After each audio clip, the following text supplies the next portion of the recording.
Oh, hi. Hello, everyone. Welcome to Smashbox TV's podcast 396. Terry Miller, the disc golf guy, along with Johnny V. And Johnny, I am not going to lie. It may look like I'm in disc golf heaven. I haven't passed on yet, but I am in what some would consider disc golf heaven. That's for sure. Yeah, where exactly is disc golf heaven, Terry? Well, Florida's version, at least, on the central west side of Florida, at least. I am over at the Sun King Disc Pro Shop, located in Ah. Hudson, which is about a half hour south of Brooksville. And Brooksville certainly on the map as the host of this weekend's Throwdown the Mountain 10, weekend number 4 at the Grand Canyon. And Grand being Gran, not Grand. So they're so clever here. They got it all under control. But yeah, super excited. I'm in the Sun King Pro Shop. The first time I've ever been here. Mike Barnett turned on the lights and just left. So there's Does Mike not know thousands you? upon thousands. Yeah, I don't know what he's thinking, but thousands and thousands of Frisbees here, along with an insane amount of accessories and supplies. I'm looking at bags and carts. I'm looking at a couple portable baskets, all sorts of things here. So tonight, bringing you some updates from what's going on here in Florida. I think our tournament director, Mike Barnett, actually, as soon as he's done with a few things, will be joining us a little later. We'll talk to him about this upcoming weekend. We'll talk about the previous 3 weekends that he's had. This event has grown so big that they actually now put in the temporary course for an entire month, and Wow. he's had to separate it to 4 separate weekends because the demand for the players is that they all want to come here and play in the tournament. And he went from 1 weekend to 2, 2 to 3, and now this year at 4 separate weekends to try and accommodate all of the different divisions that are out here wanting to play. It's I'm gonna say it's bonkers. I think the kids still say that. Yeah, it's definitely they say that. So that's where I am. That's what I've got going on. Like I said, Mike will be joining us in a little while. You're back in Milwaukee, and I think one of the obviously, the number one conversation from this previous weekend is Texas State's another disc golf pro tour elite series event in the books. What is that? Our 3rd of the year. We've got 1 Yep. silver series down, 3 elite series down, and a couple of first-time winners of the 2022 season, right? Yeah, not first time winners like we've seen in No. previous weeks, but first time winners for this season. In fact, it's both of our players of the year last year, FPO Paige Pierce in a nail biter that came down to the end. She was our player of the year. Was she? Now, granted, there's like 12 players of the year.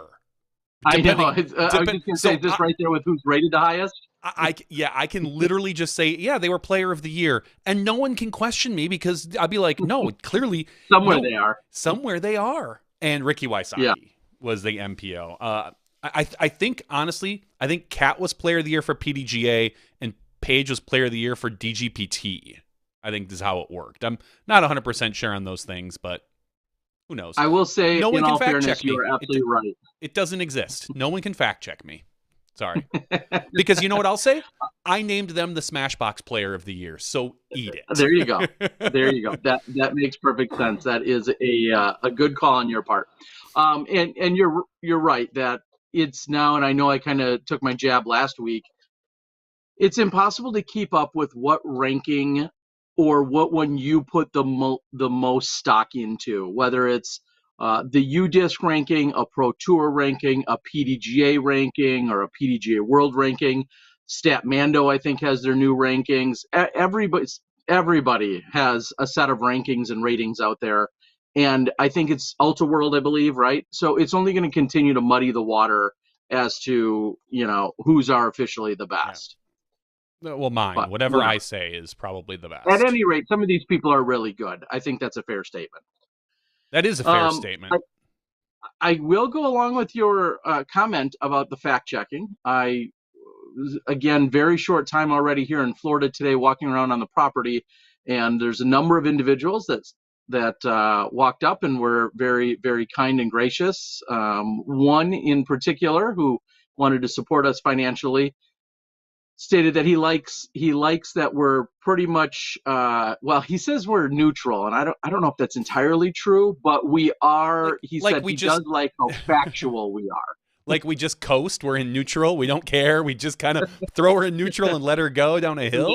No, he could appreciate. I think he was getting at that. We're not actively trying to create drama. Now, not that we don't talk about it or that there's some out there, but we're not actively trying to promote it or create it. And he said that he liked that. He seemed as if he feels as if we're actually pretty factual. I was like, well, I don't know if I'd go that far, but Yeah. cheers to that. I don't know where he gets his facts, but not the same place we get our facts. Yeah. So nonetheless, very great day here in Florida to get things started. You. I arrived. Whomever that was. Yes. I arrived last night. Yeah, last night. I spent right after the tournament. I drove actually from Tyler over to Dallas, which is about an hour and a half to 2 hours. I drove over there, spent the day there in Dallas on Monday, flew out last night to Orlando, and then drove about the 2 hours from Orlando over to where I am here in Brooksville area. And then was able to get down to the course today, walk around the course, saw Ellen Widboom, saw Lisa Fakis, Alan Hermosillo, Jamie Mosier. I mean, all the celebrities were out there. Paul Macbeth. Got to see a whole bunch of really good people out there and hang out on the course today. And like I said, 30 minutes from there, I'm in disc golf heaven with. There's just so many discs. I'm thinking tonight we should have extra giveaways. I mean, yeah. I'm sure he won't mind. Those are probably all just stock stamps anyway. Yeah. He doesn't mind whatsoever. And to be fair, I know somebody just said that I look a little more red than normal. I'm looking at some of the track lighting around here. I don't think it's entirely my actual complexion. I think it is a little bit of the lighting in here. So, but I'm going to wear some more sunscreen this week. Don't you guys worry. Sure you will. All right. Let's talk a little bit about Texas States. Specifically, yes. Jinx, let's start on the FPO side, women first. All right, women first. As we said, Paige Pierce winning this by 4 strokes, although it was closer than it really kind of felt. 17 and 18, really kind of pushing it. We saw on hole 18, Kristen Tatar just had a devastating hole, took a 7. She like rolled out of bounds, and then she hit a tree and kicked her out of bounds to take a final 7. That was a 3-stroke swing versus Paige Pierce to end up losing by 4 strokes. So as you can see, it was relatively close. Katrina Allen, a rough hole 18 as well. And it's tough to kind of judge those because both of them were pressing for. They had to do something if they wanted to win because Paige had them by a stroke at least going into that. So, it's... Yeah, Paige had Kristen by 1 and Kat by 2, or was it the other way around? Nope, it was Kristen by 1 and Kat by 2, I'm fairly certain. And so both of them had to press on 18. And after the top 3, there was quite a drop-off. There was a few stroke drop-off to Valerie Mondahano. And... Yep. And so both of them kind of pushing the envelope to try to make up that stroke to no avail because both of them ended up, going OB, sometimes multiple times. And Paige just, we always know Paige plays aggressive, but it was really interesting to see how aggressive she really was on that final hole 18. She pushed that disc far, and I was mentioning the slope of that hole is really advantageous for Paige because once you get to a certain distance, that slope towards the road really declined in steepness as opposed to where Kat and others were landing, which was much steeper to have a chance to get up on edge and roll. But Paige was throwing it so far that she was actually on a much, I don't want to say flatter because it was all kind of sloped, but a less inclined line that was a little bit safer for her. And so with her power, she was able to avoid some of the danger. Now, she still pushed it quite a bit, and it paid off because she got a birdie at the end. But what a great battle. Paige, honestly, it looked like she was going to run away with this at the beginning. And everybody kind of wrote it off by the third round, or kind of after the first and second round, like, all right, Paige just has this one. Let's just go for a nice stroll in the park. But we saw, our typical trio at the top with Paige, Kristen, and Katrina battling it out. And it became a really fun battle on a relatively, what was going to be lazy Sunday. Yeah, it was exactly that with the three of them. And, your point is quite valid in that if you can push to a certain distance on 18, your run-up can be that much better. I mean, it's still a tough shot, and you still need to find, like, the right spot to land. It's not like you can just throw as hard as you want and land anywhere, and then you're going to be guaranteed a flat open shot. But Paige's shot happened to be, like, the absolute perfect spot it could possibly be in. And I think it was in great insight that we had heard from Philo and Ian in the booth when they were talking about it's really key to see who has the longest drive or who at least isn't out and has to go first. And in this case, we saw a couple of OB tee shots, but even if all three of them had landed inbounds, there's so much that could have been done as a reaction to what they did on their second shots. And so having that extra distance in this case and being able to, take advantage of it and then accurately place it, that paid off huge dividends, in the throwing order. Just there's so many things that all came down to it.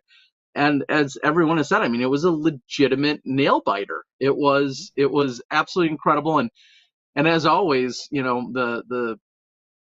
my personal side is I'm standing in the fairway of 18 thinking, all right, if Paige wins, maybe here's a question or two. If Kat wins, totally different set of, I'm starting to think ahead and thinking, oh man, none of this might matter. We might have a playoff first. I mean, anything's possible. So it was incredible to see. It was such a great battle. And I talked to Kat afterwards. We were kind of walking toward the parking lot.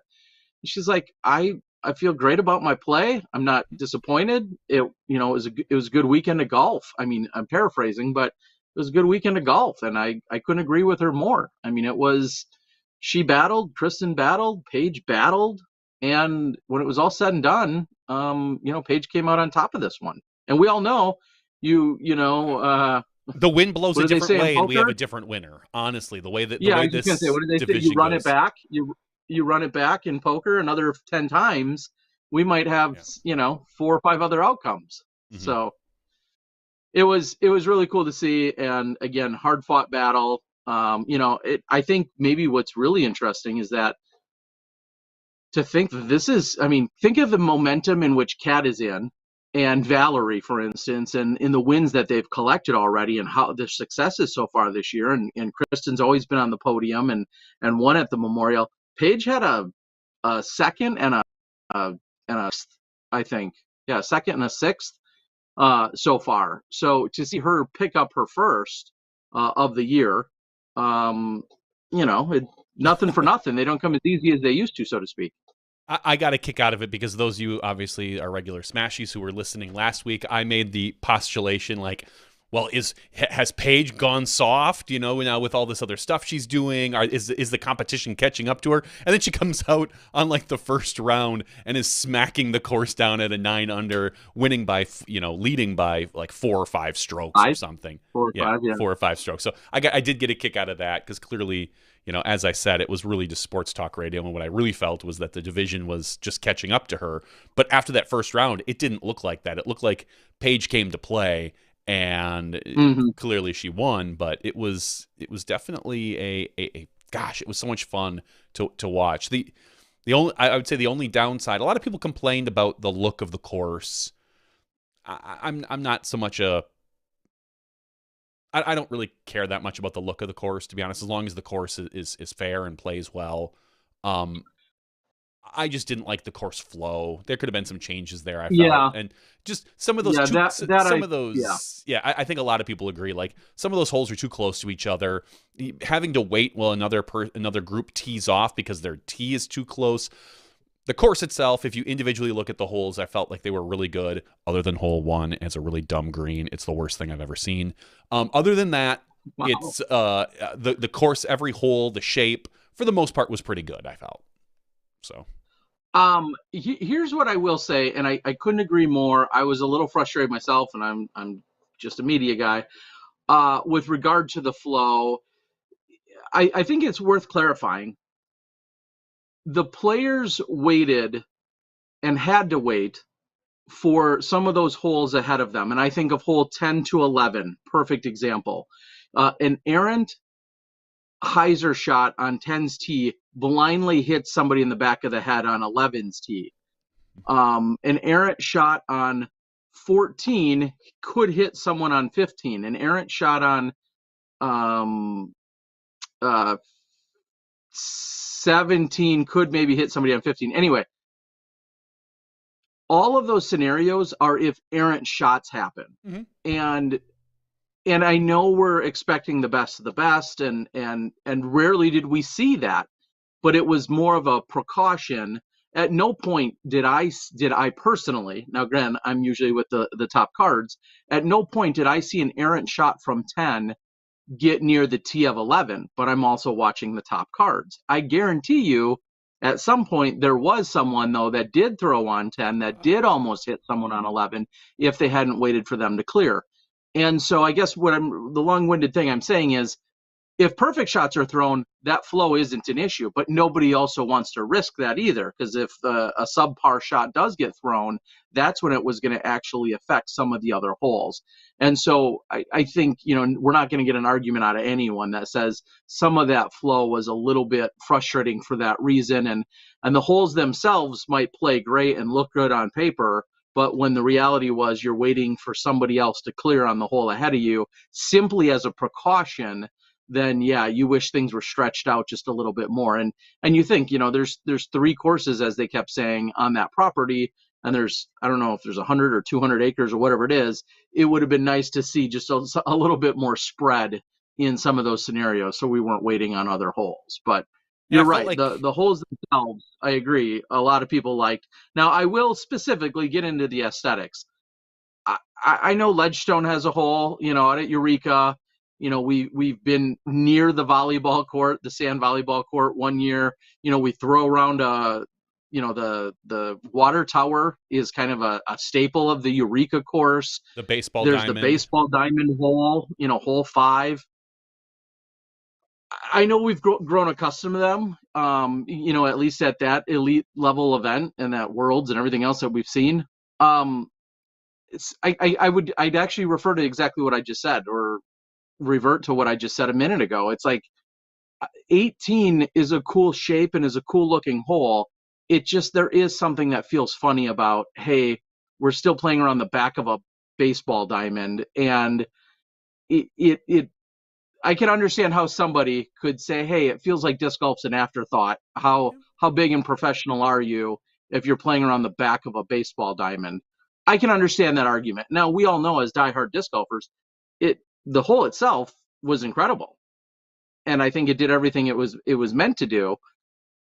It's just too bad that you did kind of have that look. So I guess I understand both sides of the argument, but it was kind of cool to see some of the spectators on the inside of the ball diamond watching. Sure, like that was kind of cool. Provides a good safe barrier. It does provide a good safe barrier, and it lets someone return your disc when you threw it in there, as we saw with Tatar. Yeah. But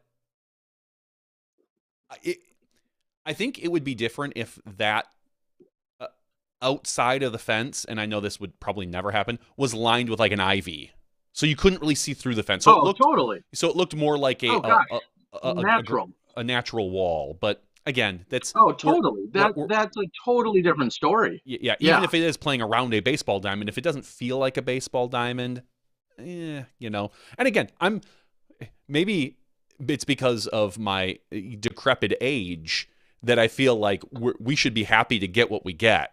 Like, hey, we should be happy that this park is letting us spread out to wherever we want, and we can design these really cool holes.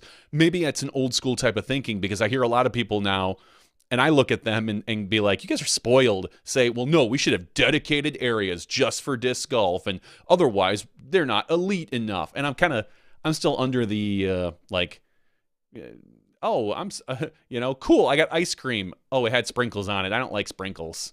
Like, but I'll eat the ice Sure. cream, and that's kind of how I feel with it. By the way, I do like sprinkles, so if anyone's gonna get me ice cream, sprinkles are okay. Yeah. Just a They're few, gross. like just a little bit. I prefer like Useless. peanut butter, like cup or Gross, something, but yeah. whatever. Yeah, so that's kind of how I feel.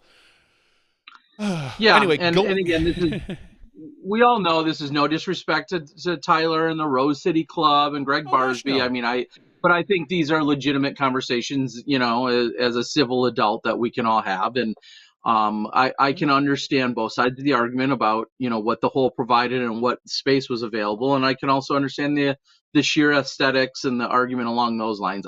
I didn't love it. Like you said, if that were somehow lined with ivy and that's essentially look like a quote unquote ivy wall, I think that's a totally different story. Even if there is a ball diamond inside there, I think just the aesthetics of it not looking like what it is, an outfield fence, to a baseball diamond. And again, I get it. USDGC. I mean, I'm not an idiot. And you want to talk about parking lots and roads and the challenges that the back of the baseball diamond and how that's been used, the big sunshade at the back of USDGC hole 9. I'm not dismissing any of that as well. Those are all conversations, and like you said, depending on what generation you come from, you may or may not look at that a little bit differently. So. Yeah. Let's go down the results a little bit further into FPO. Obviously, we see the top 3, and then Valerie Mondahano in 4th, having a great start to her season. Tied for 5th place. Missy Gannon, who I think is this her first Elite Series this year, or did she play in Waco? No, she's played. This is the first one she's really shown up well. and played like Missy Gannon. Oh, I thought she missed the first one, but maybe I was wrong. Maybe she did play Vegas. No, she was at. Okay. I'm going to double check here for you. No, she was at Vegas, and she was at Waco. Okay. For some reason, I thought she missed wasn't Vegas. At them. she just didn't show up. She was there. She didn't show up, though. But yeah, so Missy Gannon just to put in 5th place. 7th.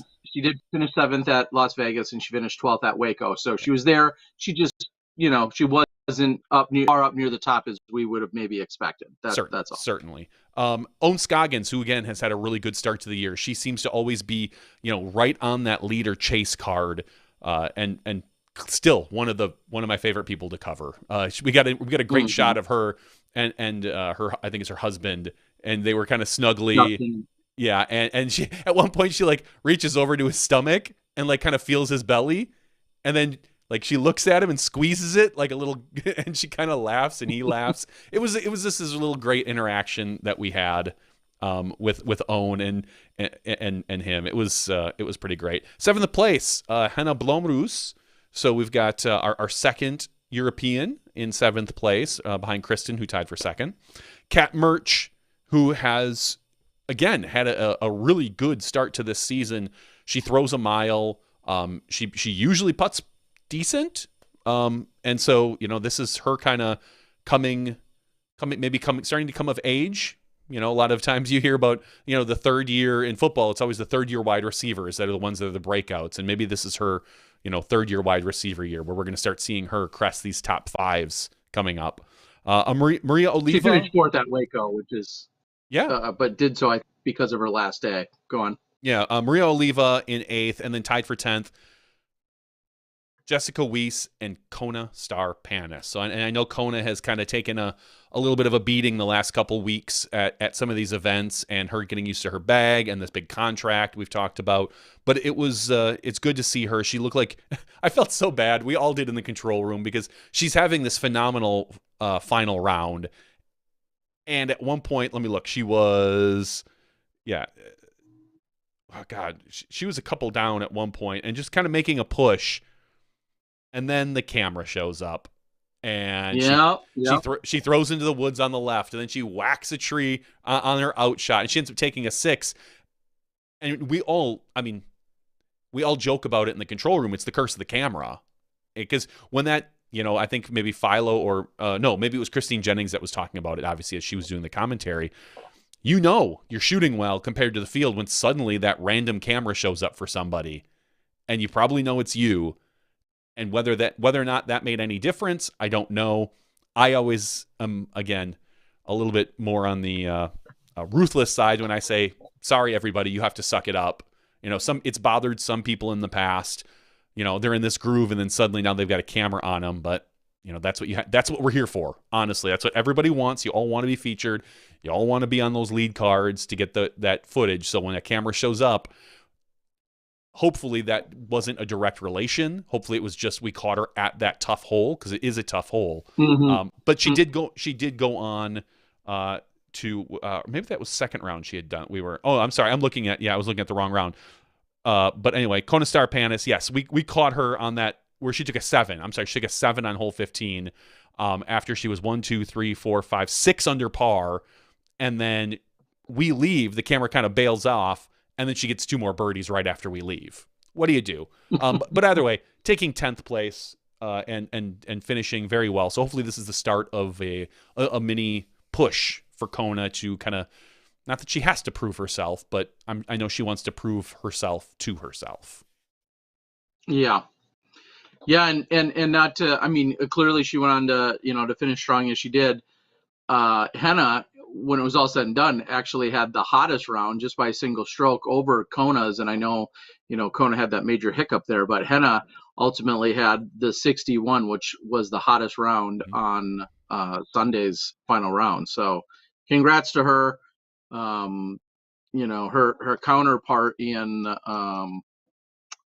Evelina, I was just going to search, struggled a little bit. She finished the actual tournament strong with a 3 under on the final round, birdied 3 out of the last 4 holes, but ultimately finished in 27th and didn't have nearly as good of a weekend. Is there anything we can make of Henna and Evelina not being in contention week in and week out as maybe their ratings and everyone else would have expected? I mean, I'm not a sports psychologist. I don't know. Although I have 12 degrees. Although I do have 12 degrees in sports psychology, I'm not a professional. I don't pay. Yeah. I don't get paid for it. Okay. But all that research that we talked about you doing last week. All that research. Yeah. There's so many things it could be. Them coming over to the States, having to adjust. We saw. We heard Nicholas talk about this. The wind. Like, they just don't have a lot of wind in some of their areas. So having to adjust to that is difficult. The pressures of now being on the Pro Tour, the Disc Golf Pro Tour. This is the biggest tour in existence right now. And I know the European Tour will be spinning up in April, doing things like that, and cameras will be all over. But some of them are not used to having so many cameras and all these little obligations as far as, the press conferences and this and that. Sure. I don't know if what it is. It could just be that cool. I don't know. If you look at ratings, you see that they are some of the better players. But when you're always playing against like the same 3 or 4 women, it's different when you come here and suddenly, there are 15 more women to play with and compete against and watch and be intimidated by or intimidate them. And it's a different atmosphere. And I don't know what the reason is. One of the things I did see, and I've heard, you'll forgive me who mentioned it. Maybe it was Statmando, maybe it was PDJ Stats. I don't know. Evelina, first in fairway hits, last in circle one putts. In putting. Yeah, first. Yeah, which Daniel just posted on our board. Yeah. Oh yeah. So there you go, Daniel. I don't want to call it the yips because I don't necessarily know if that's what it is. That's a whole like designated thing. She's clearly got a putting problem. She clearly needs to work on it, and she clearly knows that. No one's surprising her. Yeah. Again, like we said last 2 weeks ago or whatever, last week, she needs to figure it out, and I'm sure she will. It's just a matter of time. Maybe it'll take her going home and just focusing on golf. I think they're staying through Champions Cup, right? And then going? Or I think Kristen's leaving. Kristen Tatar Kristen's left. But I think the other 2 might be here through Champions Cup. I don't know for sure. Well, I'm going to know for sure in a second. Through the major. No. Yeah, I mean, So, anyway, I don't know what to tell you. Yeah, they're here. They're remaining here. Yeah, I thought they were remaining through Champions Cup and then taking off and coming Yeah. back. But I know Tatar left early and whatever. So I don't know what Evelina. I know she's scared. She walks up to a putt and she's scared because almost all of her putts are coming up short. Every circle 2 putt Yeah. is a hyzer that's coming up short. So I believe she's thinking, if I miss this, I have to be close so I don't have a putt. And that right there, if that's in your head, you're done. Because if you're walking up thinking, if I miss this, and it's a normal green, that's a problem. Now, if you're looking at a death putt, a 50-foot drop off behind the basket, a huge an OB. If you're looking at hole 1 at Fountain Hills and you're looking at the water, by all means, come up short. But on a normal green, like that's not the attitude you can go into a putt with. You have to think you're going to hit it, and if you're not, you're going to hit that 15 or 10 or 12 foot comeback. So she's got to work through some things in her game, and she's good enough that she can do it. You can see it in her fairway hits. She's a good player that just has a hiccup right now, and a lot of players go through it. So yeah, and I guess maybe I wouldn't have asked the question about them and their consistency if they were rated, I'm going to say 940, 950. Then I think you would understand that they seem just to fluctuate a little bit more. But and I'm not trying to pick on them, we all know this, but when they're rated as 2 or 3 of the top rated women in the world, and I think of Evelina and Henna specifically, especially then when you compare them to Kristen, which they may or may not love, but when you compare them to Kristen, and you're talking about 3 out of the 5 highest rated women in the world, and Kristen has come here and Kristen has performed and shown up in essentially every event. Evelina and Henna have both had their challenges. And again, I can't stress enough, this isn't, I'm not telling them they don't, nothing they don't know, and I'm not trying to pick on them, but you just, if somebody wanted to second guess or challenge maybe either their rating or their overall effectiveness, I mean, they're definitely sub what we've seen out of Kristen and Kat and Paige this year. And here's and maybe it's just the first 2 months, and we make nothing else of it. And for the next 10 events we see them, they're fighting 1 and 2. That absolutely can happen. I understand that, but they haven't shown us signs of that. Correct. Here's the other thing. They're what? 20 years old? 21, 22, 23, somewhere in that neighborhood now.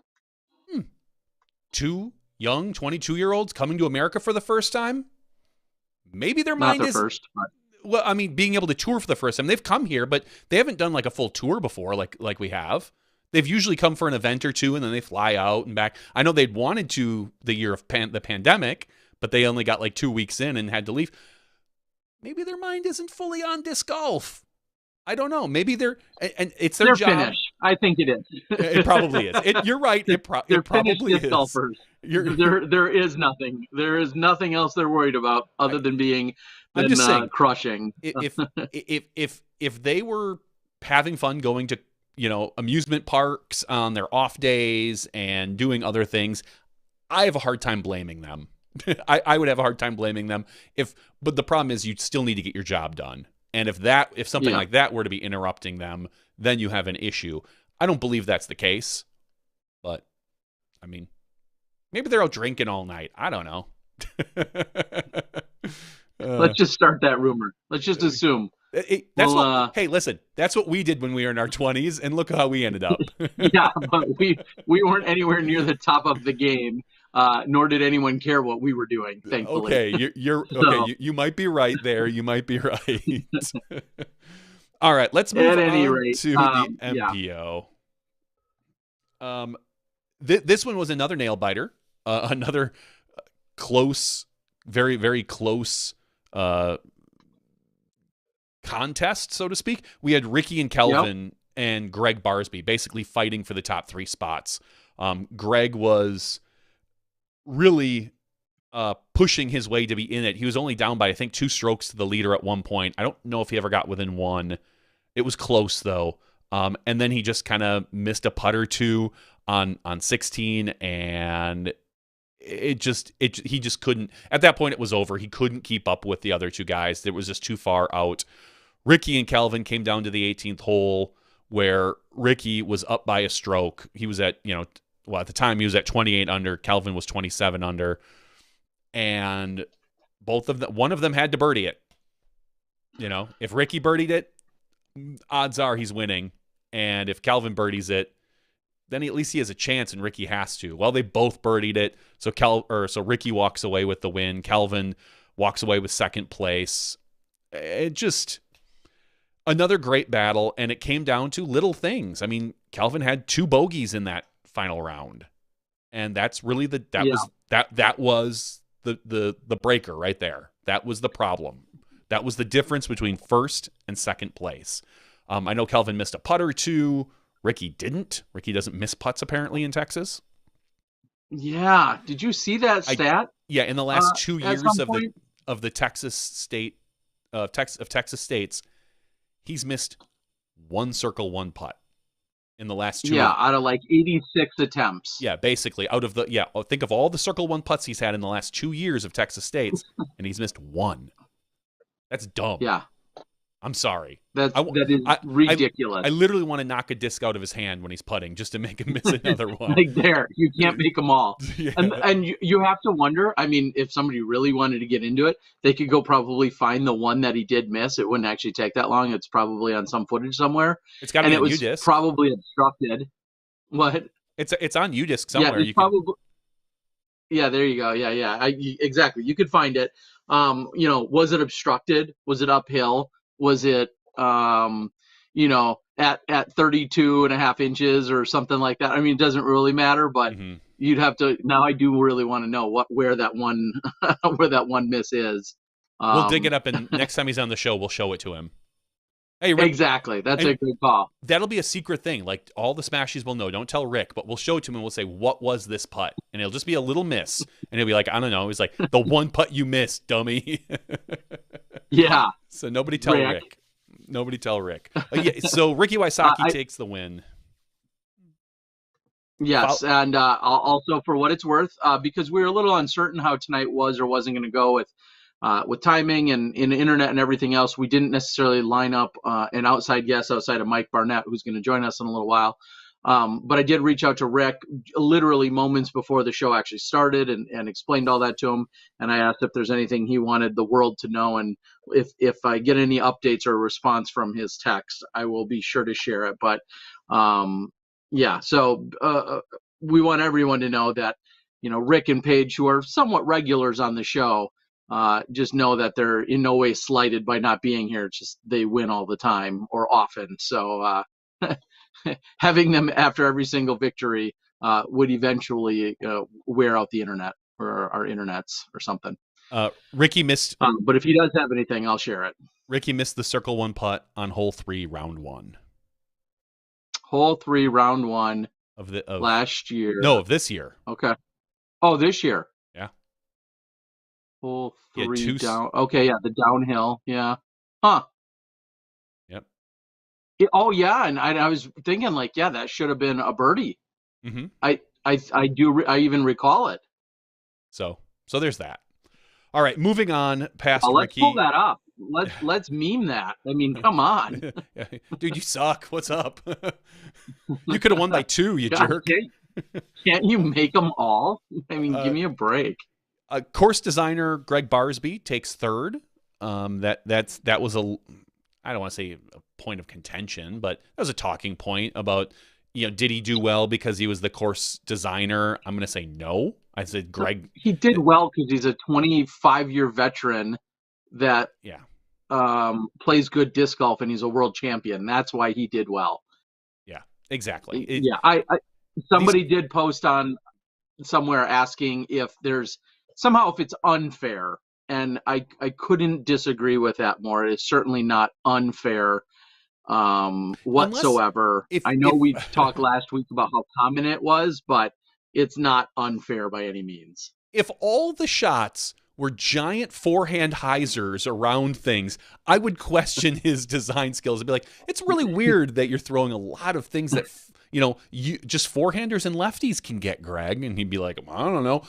Or if But there was a ring that's like 6 feet tall around every single basket, a hedge, and you had to use the loft putt to go hammer down on it like his putting style is, again, then maybe you'd be like, no, or if there was a little ramp going up to every single basket that was perfectly placed for a roller, maybe, but no. Greg has no advantage. These players could come show up. I mean, does he have an advantage? Sure. Should it in any way be disqualified or whatever? Absolutely not. No. The advantage is that maybe he got to play the course a few extra times in designing it. But maybe. But or he played it less because he was working on the design all the time. That could be too. That could be too. Exactly. That's about the only, I think, advantage he has. Fourth place, Joel Freeman is stepping up as well. He shot pretty well this weekend. Tied with James Conrad at 21 under. Jeremy Colling pops up into a top 10. We haven't seen that in a moon's age, so to speak. He played pretty well this weekend, doing the Jeremy Colling thing. A lot of forehand shots, a lot of good putting. Colling proving he can still, play with the young guns once in a while. Yeah, he can still toss that frisbee around. Seventh place, the young gun Gannon Burr. Eighth place, Paul Macbeth. Talk about that in a minute. I'm going to put you in an awkward spot because you're staying with Macbeth, so you're going to have to answer some questions. Tied with Macbeth was Chris Dickerson and Emerson Keith to round out your top 10. Now, go ahead. I was just going to say real quick, I wanted to chime in on Colling specifically. Well, first of all, before that, since I had another stat up earlier, Paige won, I think, $4,000 for winning this. Her current year to date in her other 3 events was like $4,015. So she effectively doubled her annual. And I know it's early and it doesn't really matter in the grand scheme of things, but it's kind of see that you've won $4,000 in 3 events by not winning. And now you show up and you win $4,000 in a single event, and you effectively double your, what you've taken home this year. And then in that same vein, I look at Colling. Colling took 34th at Vegas. He took 40th at the Memorial for a net total of $707. Takes 50th at Waco, an event he's won before, and then he comes out this weekend, and finishes, as you said, in 6th place for $1,700. So you just look at that trend, so to speak: 34th, 40th, 50th, and then he jumps into 6th. So fair to say it was a solid weekend for Jeremy Colling. Yeah, I think that's a fair assessment. Perfectly fair. He played well, and give him props for that, especially for a guy who has a lot of other irons in the fire right now, with doing a lot of different media and stuff like that. So props to him. After day one, everyone kind of thought Paul Macbeth was going to win, because that guy came out on fire, shooting a 12 under par, which Greg Barsby had said, obviously, as we heard over and over and over in the broadcast, if anyone gets to 25, protect them. He was on pace to shoot 36, and then the course came back. Right? Then the course came back and bit him. He shot an even on the second round and only a 3 down on the third round, which 3 down isn't anything to scoff at. I know he was pretty, I would say, I'm sure he was unhappy with his even in that. I can't remember the last time Paul Macbeth has shot an even or a plus almost round in any course. So yeah, I'm curious. Someone go back and look. When was the last time Paul Macbeth shot over par on any course? Would it be USDGC maybe? Probably a couple years ago at that USDGC. Yeah. That was 1,005 rated. So just for what it's worth, an even par still was 1,005, which will probably not even count against his ratings due to the standard deviation. And I mean, just to put this all in perspective, when you're talking about these numbers, he shoots 12 under in one round and then shoots 15 under for the weekend. So clearly you talk about how solid that opening round is, rated 1086, and how great that was, and then you look at 1005, 1027, and so for him to shoot 12 down in one round and then shoot 3 down over the course of the next two, certainly a significant letdown at that point. Yeah. I don't know what else to say. Paul had a bad 2 days. Well, I would disagree with you. I mean, only in the sense that you're a moment ago you had said he shot the 12 down and then it looked like he was going to win it or whatever. I mean, yeah, he clearly had a great round and was off to a great start. The tournament and the course, is exactly what it was. I think some people would be lying to themselves if after that first round and the way Paul has played the last few events, if you didn't look at this and go, cool, everybody's fighting for second after that first round. Okay. Like just you never know, obviously, as we've seen, and you can't. I would not have put a ton of money down to say Paul McBeth is going to win this thing for sure, because there were people within a few strokes of him, and we know, as we know, Paul can falter. But the way he's been playing up until that point, and the way he played that first round, just everything looked like it was set up for him to win.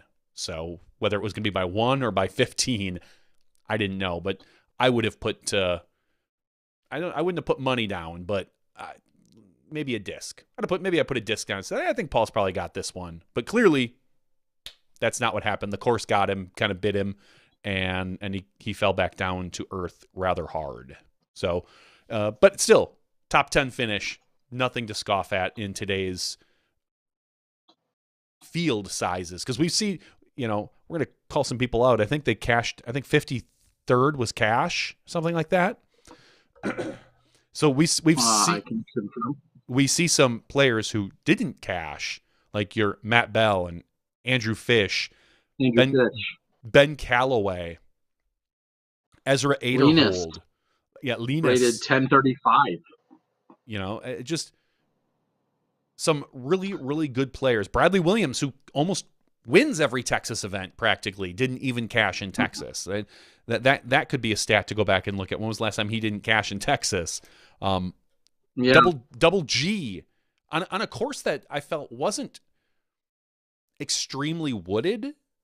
You've got that wooded area, and one that maybe benefited a few longer throws. I would have thought Double G would have finished a little bit better. Nathan Queen didn't cash. So we are coming to the point now where I think every event you're going to see a 1030 plus player not cash, and just flip it.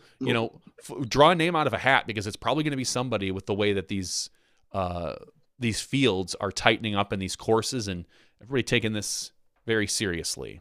So. Yeah, I mean, is there anything to make of, who's been kind of the one of the main storylines this entire year, the Cinderella, that is Luke Humphreys. He finishes in a tie for 45th. He's 6 under on the weekend, and really just essentially one stroke inside the cut line. 184 was the cut line. He was at 183 total strokes, the 6 under, 5 under, whatever you want to call it. I mean, there's something to be said about that, right? Yeah, I'm gonna stick my foot right in my mouth here. Well, what's new? What was that? I said, what's new? Go ahead. Yep, I'm listening. Luke Humphreys is a great player, but I think he was playing above his normal capabilities for the first couple events. I don't think we'll necessarily see him take a top 5 or maybe even a top 10 more than another time or two the rest of the year. I think he'll take some top 20s. He'll probably, maybe he'll pop up into a top 10 one more time this year. I just think he had a couple good. He was on a heater. You can't blame him. He was shooting very, very well. He was putting well. He was driving well. But you can look at, in general, a player's average based on their rating and see about where they're probably going to finish. And I think we're going to see Luke maybe push a little bit more down towards to his average that we've seen. And maybe, maybe this was an aberration and Luke is a whole new player this year and his putt is on and his drive is on. And I'm going to, again, I'll write it down and I'll have to eat it or something. But in general, I don't necessarily see I don't see Luke as that constant contender like we did see him. So that's Okay. I just my mean, opinion. yeah, obviously, time will tell. We'll see if this was a hiccup or if this was a where he's more likely to fall on any given weekend. And somebody had asked on the board talking about another notable that gets lots of attention, and we're waiting to see how his year continues to go. Of course, a guest we had a few weeks ago in Scott Stokely. When it was all said and done, he finished in a tie for 73rd, um, along with a bunch of other, again, really solid players. I mean, that's just the reality, as Yeah. you were just alluding to. Really good golfers that have slightly off weeks might not cash Mm-hmm. because the fields are so deep and so talented now. And it's funny to me in that, and funny is not the right word they'd like to hear, but when I look at like, oh my gosh, like so and so didn't cash. Are you serious? Like, I mean, namely, like you think of a Nathan Queen and what how he closed out the year and what we know he's capable of. Mm-hmm. To know that he couldn't get within 5 or 6 or 8 of the cash line, I think is surprising, and it says just how stiff the competition is. Yeah. I So mean, it's. I don't think many people other than Scott are picking him to be a top 10 or top 15 competitor. sure. But I would pick him to probably, I mean, he's a 10, 15, 10, 20 rated player right now, something like that. I probably, Stokely? yeah, something like that. No, I think he's about 1,000. Is he? I thought he was a little higher than that. But 995. Yeah, he's dipped. oh He's wow, dipped down to 995, which was part of his challenge, being oh, sub that's right. 1,000 and being able to register for events. But anyway, That's right. You're 100% correct there. I mean, I think Scott's going to cash at more events that he doesn't, but sure. I don't think he's going to be competing for those wins. And I don't I know he wants to be, but everybody has that little voice in the back of their head that's hopefully realistic and understanding. But again, as someone put on the board, Scott's doing a lot of other great things for the sport, for a lot of local charities. This is I feel like these are bonuses to him because he's doing so many other things these days that's making a difference. So All right. Well, that's what we saw for the Texas states. I don't know if there was any other big, crazy storylines. I mean, unless, as we were reading his name a little bit earlier, I think of Gannon Burr, and you think of what he did to open the season, how we saw him play, of course, at the All-Stars and what he did there. And then you think about Las Vegas, and then to see him finish 25th at Waco, 24th at Belton. This weekend he comes back a little bit stronger, finishes 7th place. When you looked at him at Vegas, you thought, oh my gosh, this kid's going to like run the table, right? I mean, if he plays 90% as good as he did at Vegas, you expect him, in the top 2 or 3 or 5 at every single event. And the reality is, again, it's hard to maintain that level, of course, that he showed at Vegas. And secondly, if you're not at that level, there's 2 or 3 or 10 other guys that are ready to play at that level that weekend, and they're going to jump ahead of you. So, but good to see him, fight back to that 7th place finish. That was the other thing. And then a couple of the locals who, understandably, we're not super in depth with, but I know Philo had mentioned them a few times, and obviously they're great golfers. The JT Hancock, along with John Willis, both had really good showings as Texas natives. Connor O'Reilly, a name we haven't seen too much of, since last year's event at Iron Hill, but you saw him finish up there in the top 15 as well. So there you have it. you know who else? Any other bit? You know who Go ahead. else had a great weekend? Eagle McMahon. Oh, did he? Eagle won a C tier in Wyoming at the Wyoming Hall of He Fame played? Championship. He did. Eagle won this weekend. Really? Yes, he did. Shooting. Man, I got coverage coming from that. Wait, I sent a guy. That would not shock me. That would be a good idea. It looked like it was a 1-round event, and he shot a 51, which was a 1060 rated round, besting Tyler Trefethen by 5 strokes. And yeah, so that's got to be good for Eagle to know that, or for everybody to know that he apparently has had his MRI and he feels comfortable enough to go out and throw. So hopefully whatever doctor or whoever he's seeing is telling him, hey, you're healthy enough to throw. Maybe you have to restrict your throwing, maybe something, but we did see Eagle play this weekend shooting a 1060 rated round. And in the same event, winning the open women field, Ratana Meekum, his girlfriend. So yeah, I was just noticing that. So clearly we're doing this all wrong. Who cares about Ricky? Who cares about Paige and their little C Texas tiers are states? where it's at, baby. Clearly, we absolutely took a bogey here tonight. We should have been reaching out to Eagle and Ratana and having them so that they could break down their victories. And I'm not clearly I'm being funny and not poking fun at them, but yeah, great. Like you said, I'll just echo that. Great that it shows that Eagle was comfortable enough to go throw disc competitively because he's not at the C tiers for the glory. So the fact that he was out there, I think, is a promising, hopefully a very promising, sign for the rest. Well, for his game, maybe not promising for everyone else that has to then go back to competing with him. But yes, congratulations to them both. As I was noticing that as well. Did you pick that up on your own that it was his girlfriend that won? Yes, I did know Good that. job. There you go. So yeah, congrats to them. We did not check the C tier circuit originally, but that's got to keep us on our toes here at Smashbox. I know. I'm gonna have to start looking at every C tier to make sure that our 1050 boys are not going there winning them. You just never know. Where was Dickerson? Now Dickerson, though, on the other hand, I mean, not as of late would we expect that, but also it wouldn't be crazy for him to be at a C tier on any given weekend.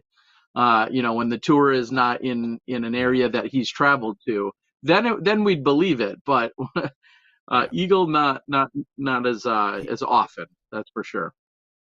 Yeah. So anyway, that's our C tier wrap up for the for the events this week. Congratulations to Eagle McMahon on your 1-round event and taking home that $320. I'm sure the guy who took second place loved to see ya. Yeah. Here's the crazy part. Did we confirm Eagle didn't just show up and play left-handed? No, we didn't. I mean, I'll say this. If he showed up and played left-handed and shot 1060, the entire field should be scared out of their britches. Yeah, then we're all in serious trouble. So again, congrats, of course, to them. And yeah, pretty crazy to see. Let's dig into just one more thing, or it's a little larger, but on the Texas State side, real quick, because we have the insider knowledge to some degree, some of which we can share, some of which we can't. But how about from a DGN, production standpoint, anything of note? Because we kind of had another unique and different setup this weekend.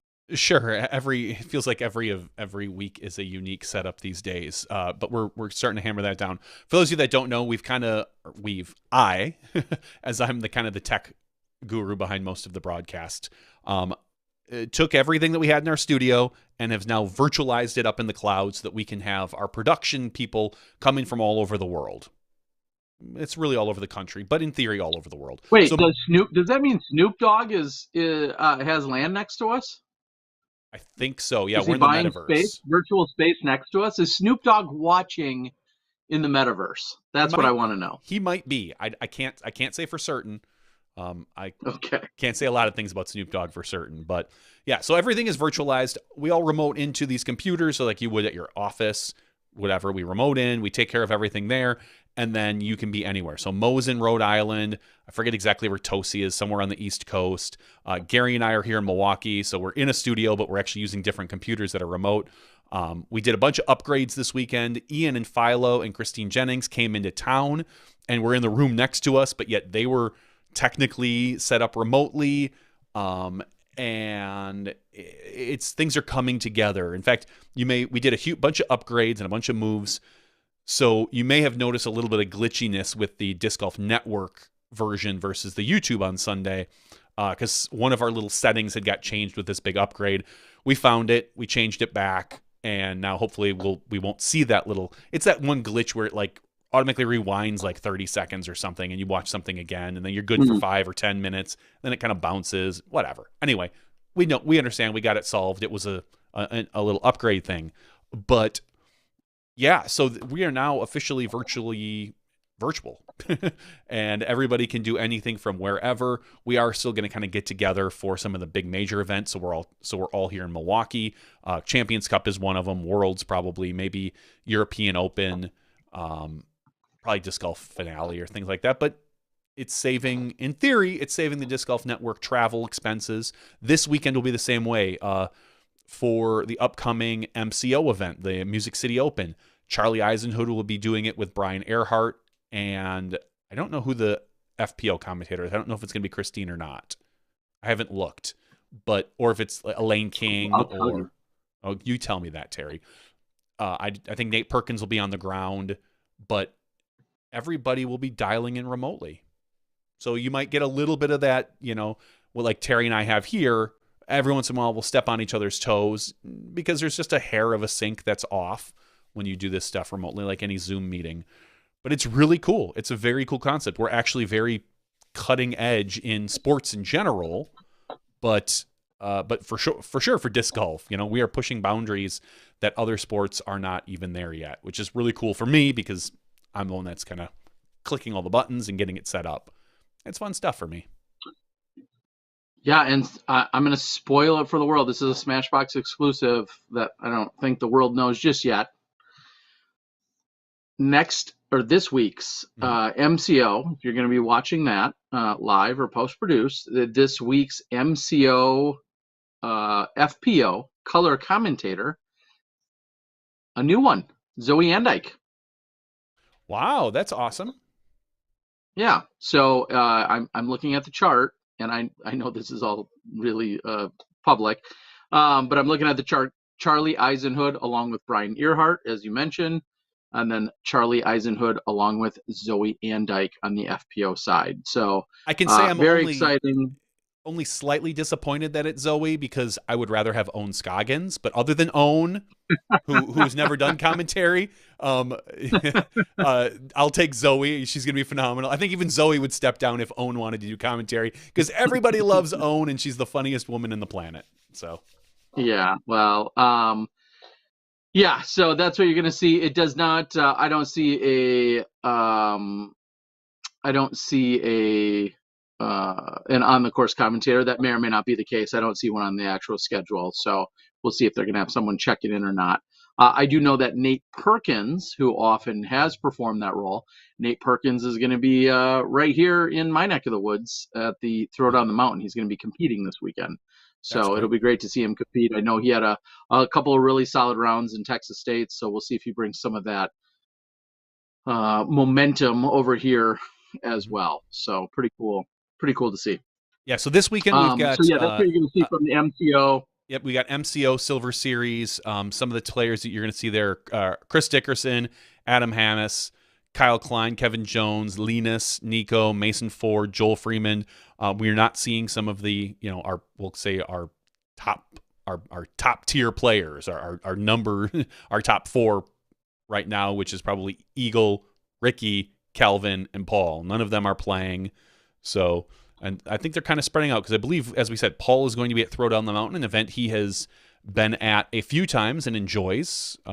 He's down there going to be doing that. We also have the 39th annual Dogwood Crosstown Classic.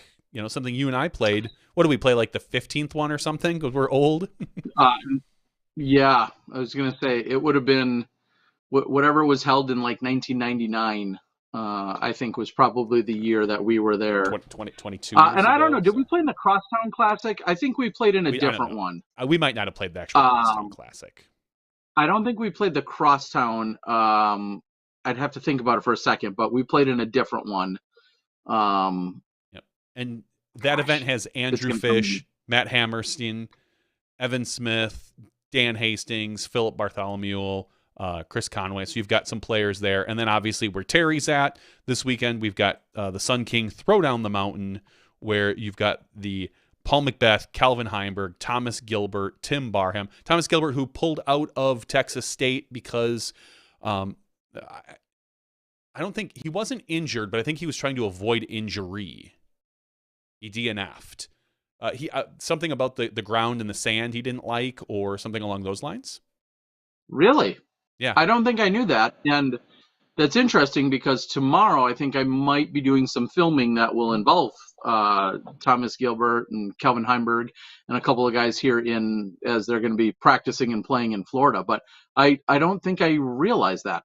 Yeah, he DNF'd in the event along with Yuli, both of them at Texas State. And Yuli obviously nursing an injury. But yeah, it's Thomas Gilbert DNF'd after, I believe, the first round. Maybe it was after the second round. But either way, he didn't finish. And again, I don't know if it was an outright injury or it was more preventative. So so Thomas Gilbert will be there, and Tim Barham, Alex Russell, Charlie Goodpasture, Nate Perkins, as you had said, Michael Gibney, a few guys, that we've seen pop up. But ultimately, this will probably come down to a Paul and Calvin battle. But you never know. This course is different. But if you look just at the ratings, both of them have about 20 points. 20 plus points on the next guy, which is Thomas Gilbert. So, but Thomas has been playing pretty well. So we'll see. Thomas won like 29 dozen A tiers in Florida to close out the 2021 season, and I think to open 2022 or something like that. So, just saying. Anything's possible. Anything is possible. All right.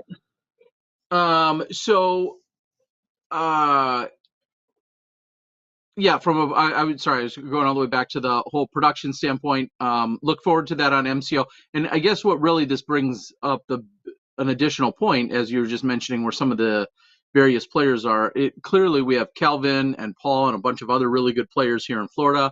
There's a number of really good players that are at MCO. There's a bunch of really good players that are over at the Crosstown Classic. And then aside from all of them, there's a lot of players just taking off this weekend as well. After a couple of solid weeks back to back to back, now moving into a Silver Series event. If you're a top level player, and I think of right off the top of my head, James Conrad comes to mind because I talked to him.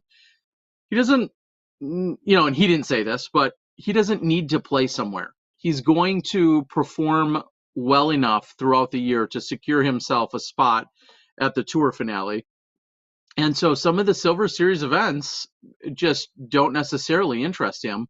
And I think that's all part of pacing themselves. Look at, on the FPO side, look at Paige Pierce. She's the exact same way. She doesn't need to be at a Silver Series event, and she's just pacing herself and aligning herself with the events that are the biggest that she needs to concern herself with.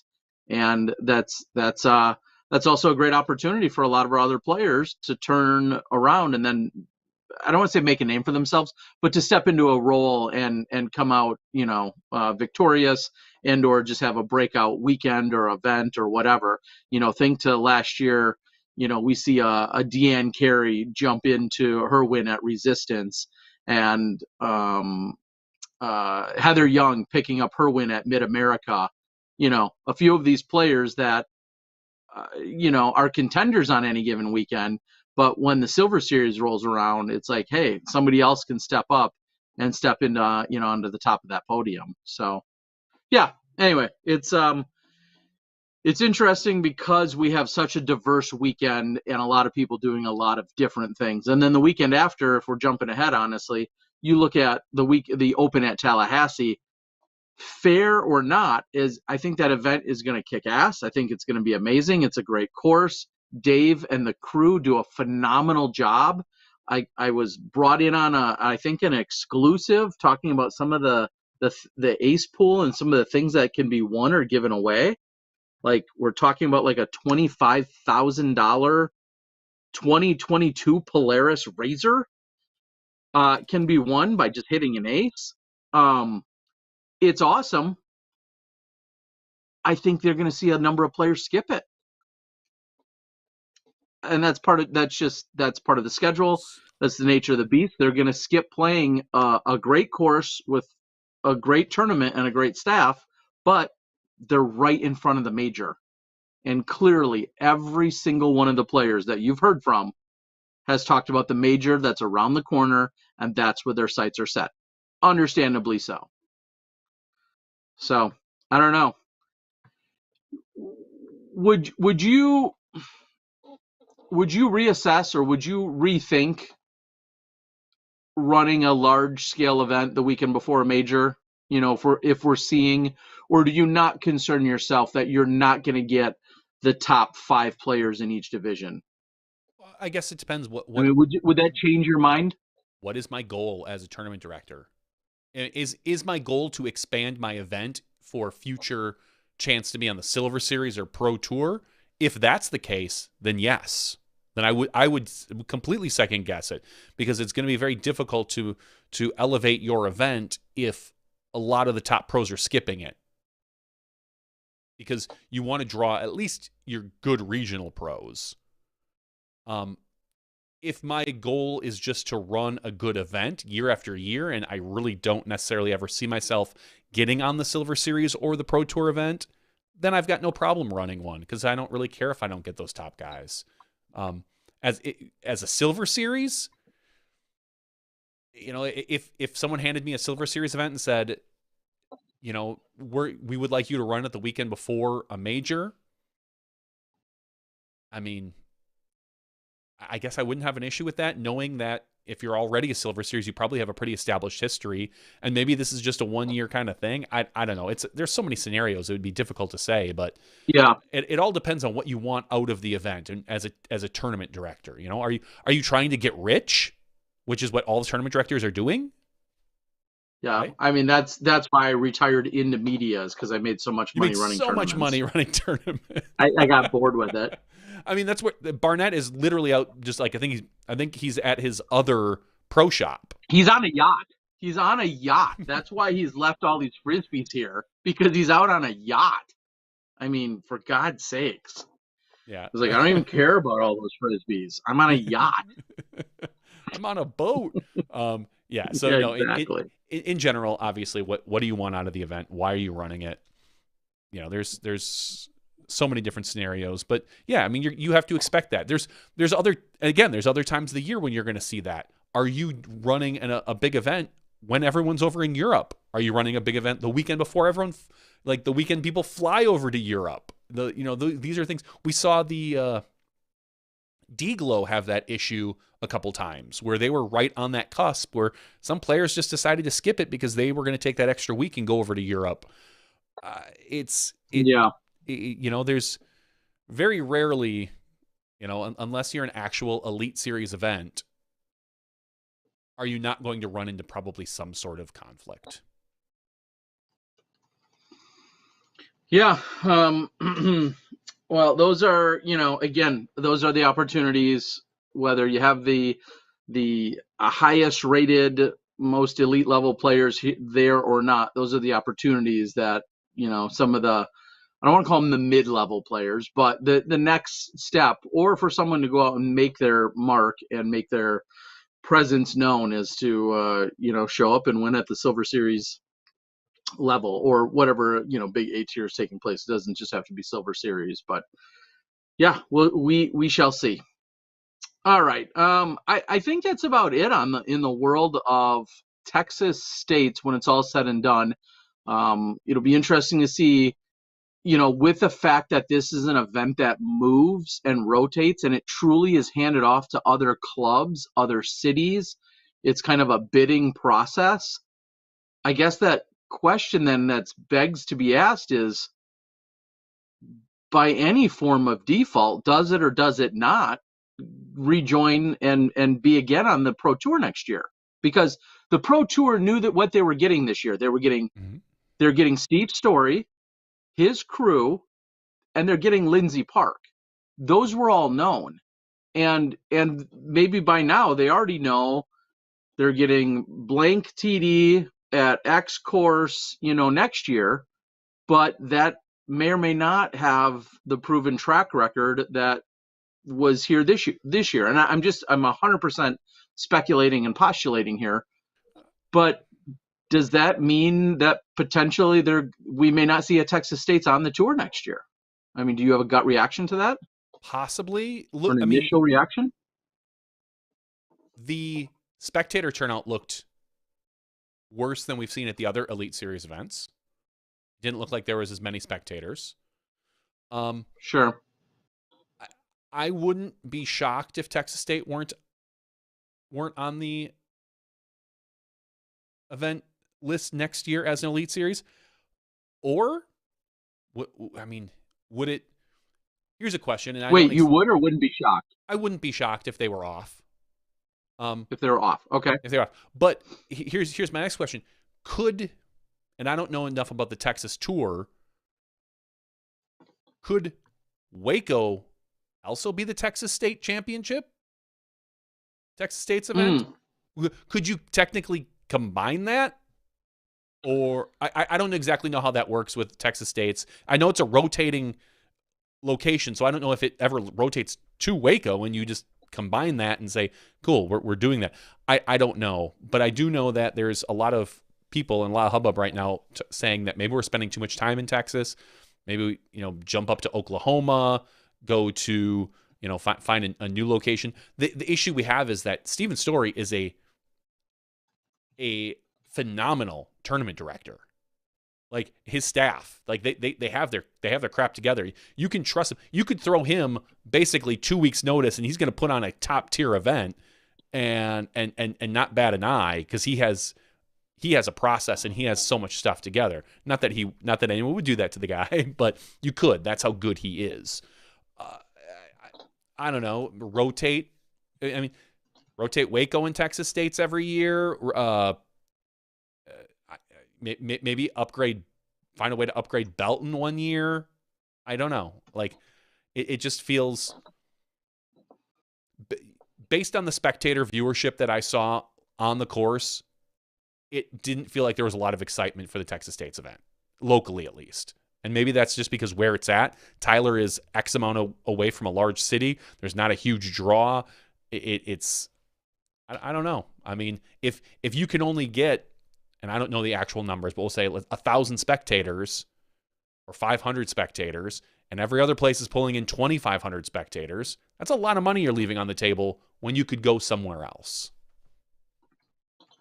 Yeah, I mean, and I think I saw a post maybe by the local club, the Rose City Club, who had, when it was all said and done, said something to the effect of, more than 1,000 spectators out there this weekend. I don't know if that's broken up, what that exactly means or not. Is 1,000, is that considered a success? Were there any limitations? I still don't know whether it's a pro tour thing or a parking thing or a COVID thing. Those are some of the details I'll readily admit. I don't know any of the parameters to it. If they're trying to limit in any way some type of ticket sales. I mean, if there was 1,000 people there because a maximum amount of 1,000 tickets were sold, well, then that carries very different weight than saying, hey, there were 400 people there and there were 4,000 tickets available. I mean, clearly it's all somewhat relative. So I can't say I know any of those specifics in this particular case. And I think we're going to see as the year rolls on-site viewership almost just inevitably is going to ramp up. I mean, the season's going to ramp up. The excitement level, people's, just everybody's going to, I think, ramp up that much more, regardless. So, yeah, I guess we'll see. It was Yeah, we saw that and the somebody the Champions Cup go ahead. has sold, I believe, sold out of tickets. And they have a limited number because based on the course, it's such a heavily wooded course, and the IDGC isn't set up really for a lot of spectators. So they have like Yeah, these packages that are like VIP packages that have sold out, and that's unfortunately a downside of the IDGC. And I've only been there once, maybe twice, once I think.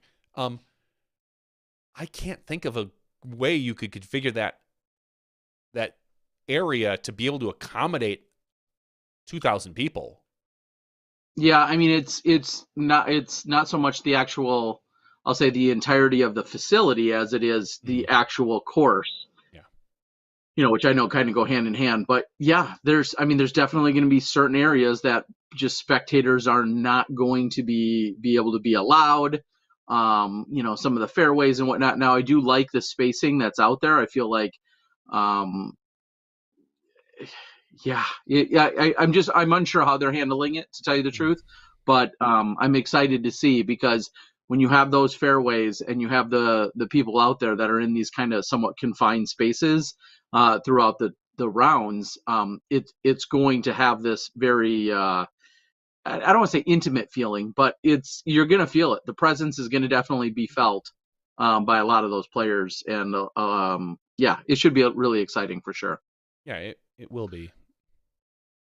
So, Mike Barnett just mentioned a moment ago. He texted me saying that he's going to be heading this way soon. So I guess he's getting off his yacht and might come check in on some of the things that he has going on here, and then he'll join us, and we'll talk a little bit about some of the specifics for what's going on for this weekend, and maybe recap just highlight a few of the details from the previous few weekends, what's been going on out here at Throwdown the Mountain. So all right, so I think with 100% now, Texas State's in the books, and really truly the Texas swing for now, 100% in the books. I don't know if we're going to see an NADGT wrap up there again, at the end of the year or not. Obviously, there's disc golf in Texas every single weekend. Probably a half dozen C and B tiers every weekend somewhere, throughout Texas. Real quick, we want to provide an update, and I know we had a lot of support when it happened, and I'm going to put another post out there. A few weeks ago, we had Paul and Pete Ulibarri. They joined us on the show. I wanted to give an update about the GoFundMe that's happening. I know it's somewhere it looks like it's getting close to a $16,000 amount currently, and I know that they are almost to a point, as terrible as this ultimately sounds, they're almost to a point where they can afford the full demolition, is what it sounds like. That would be for the complete demo. I'm trying to read a few details. Yeah, that would be able to help complete the demolition, and then from there, they're just going to build it as they can. And so our Smashies were incredible that night. I know a ton of people went out. I'll be the first to admit I have yet to contribute. Obviously, I'm going to. I meant to do it that night, and then I got sidetracked, so I'll be doing it here tonight on a personal level as well. But go out, please. I put the link in the super chat just now, moments ago. So if you want to click on that, you can. It's listed under Help Sean and Patty, Mama Yuli, Recover from Fire. It's out there, and it's currently around $15,800. But please go out there, consider supporting, and show some love for that incredible family, and obviously, unfortunately, the devastation that they went through that we spoke of a few weeks ago. And I want to real quickly, and of course, I don't see every single news and update, and I love to share the positive ones and send out the big hugs and the well wishes when I can as well. I know John Hollingshead, who has done an incredible job with a lot of photography and has done a ton of work within disc golf. He works with Hazy Shade and works with a lot of people, especially out of the Ohio area, but has just done amazing photography. I know that his father was in a motorcycle accident and And I'll just echo, I'm going to say what John said, which was just, I think he used the F word, just wear your fucking helmet, I think is what his exact post was. And so I'll echo that for him. He very, very adamant about that. And it sounds like his father didn't ultimately make it. And so big hugs and well wishes to John and his family. But his big takeaway on top of that all to share with the rest of the world so that we can all learn and grow and protect one another is to wear your helmet. Clearly, whether you're riding a motorcycle or mountain biking or doing any activity of that sort, just how much a helmet can really help. So I wanted to pass that on as well. And that might be a week or two old. Doesn't matter. John's an incredible guy. So I wanted to put that out there. All right. I said before Barnett gets there, we can kind of do a little speculation and chat. Last night on the Nick and Matt show, Paige Pierce kind of, I don't say dropped a nugget of information about the Pro Tour and that they're working on standardizing baskets for the tour. Now, whether that is working with I think that's all the information she really had. And we've known that this is kind of a thing for a while. Whether that is the Pro Tour making their own basket or working with a particular company to brand a basket. What are your initial thoughts on this, Terry? I mean, I would have to assume you're going to be bringing these baskets and putting them in, like they're just going to trailer them around with somebody. Yeah, in theory, you would have to. I mean, if you're part of a package deal is you're sending a set of these baskets to the course weeks or months ahead of time. Maybe there's 2 or 3 sets and then they're placed in a week or 2 weeks ahead of time. And then as you grab them and collect them, you get them to an event. You're leapfrogging. I don't know. Logistically, sounds like a heavy, expensive nightmare. I mean, if we're just putting it out there, you're talking about a basket on average weighing somewhere in the neighborhood of like 68 to 75 pounds, just give or take a few pounds. So you're talking about 18 of those in theory. Yeah, I need the clarification as to if it's going to be a solely in-house branded disc golf Pro Tour owned and manufactured basket, or are they just going to essentially take one manufacturer and then say, hey, this is our official basket?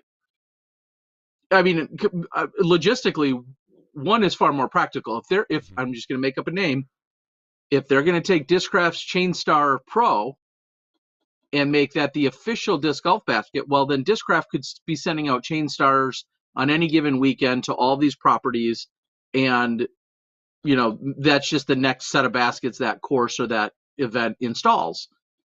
If it is 100% exclusive to the Pro Tour and they're not readily available, like you said, that means they have to bring them from event to event, and they have to be there early enough so that people are practicing on them 4 or 5 days ahead of time. Do you though? Like, I know you have to have the course. I mean, you have to have your course available, but do you I want to say it's like 72 hours. But they're there anyway. They're there setting up the assets.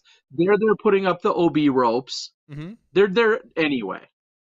But do you have to have the correct baskets? And I mean, you have to be able to play the course. You want the course is supposed to be set up, I think, at least 72 hours prior to the event.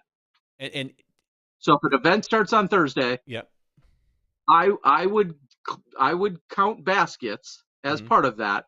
Baskets should be in place 72 hours prior to that. In my opinion. And I haven't been there. Are all the assets set up 72 hours in advance? All the flanners, all of the at some events, I think they have been. Mm-hmm. I don't know. So, and again, just me, I'm not early for anything. I don't know. No, I know you usually tend to come in the day before. So, I'm never there 3 days early. That much. I think one of the big things that everybody's like screaming about is, your sponsors, you're going to be wrecking your sponsors and this and that. I don't necessarily think that's the case, but what I do know is that I don't think you'll see we'll say one of our major disc sponsors put their names on that basket. Why would Discraft put their name on a generic basket to be associated with that? Because their name is still seen on it? Maybe. I don't know. But the Pro Tour may not want that. Correct. This comes back to you and I not knowing for sure. Oh yeah, none of us know. This is all speculation. Jeff I'm doesn't just saying, even know. but you and I specifically don't know what the ultimate goal is, because as people speculated, do they want to name Discraft or Innovar MVP as the official basket? Correct. And That'd then be that's different. just what they make sure or are they exclusively creating their own? And I'm looking at the PDGA Pro Tour or the PDGA standards, tour standards in a moment here, because I don't always just like to talk out of my. Speaking of baskets. Those new buckets underneath of the baskets. Okay. Can we all agree those are pretty ugly? I mean, maybe we can't all agree because it's a personal opinion. I hate them. I think they're ugly. And they look unprofessional to me. I have no clue what they're made of. I have no clue the sturdiness of them. You hear them hit and it's fine. I really prefer the pole koozie personally. I think it looks better. It's a little bit more subtle. You can still brand it on 4 sides. It's not quite as large. It then is square if you're branding it on 4 sides, which I think is a legitimate conversation piece. The fact that it's square, the koozie. If it's square, if the koozie happens to be square, which we've seen some of them, just like a number plate, direction then matters. If it's perfectly circular, then direction doesn't matter, right? It's quote unquote fair for everyone, every angle. Oh, sure. If it's a perfect circle, the pole koozie is just that, like a wrap that goes around whatever. I was going to say like a volleyball standard, as they're called. I know what you're getting at. A wrap that goes around that, as opposed to, a square or even triangular. I think any shape that's not cylindrical, you could have an argument about, hey, it's not fair that, it helps with direction. Just like, again, a number plate. That was always one of the conversations about a number plate being on top of a basket. Is a number plate, clearly has 2 flat sides and then not so flat. I don't know exactly what those are underneath the baskets. The one thing I can say is, and again, if we're looking at logistics, my guess is that there's something to be said about the metal lifts that we see in terms of transport, in terms of durability, in terms of denting and sound and everything else that goes along with those. I mean, you saw Ricky in round 1 absolutely blast the OTB pillar on hole number 7.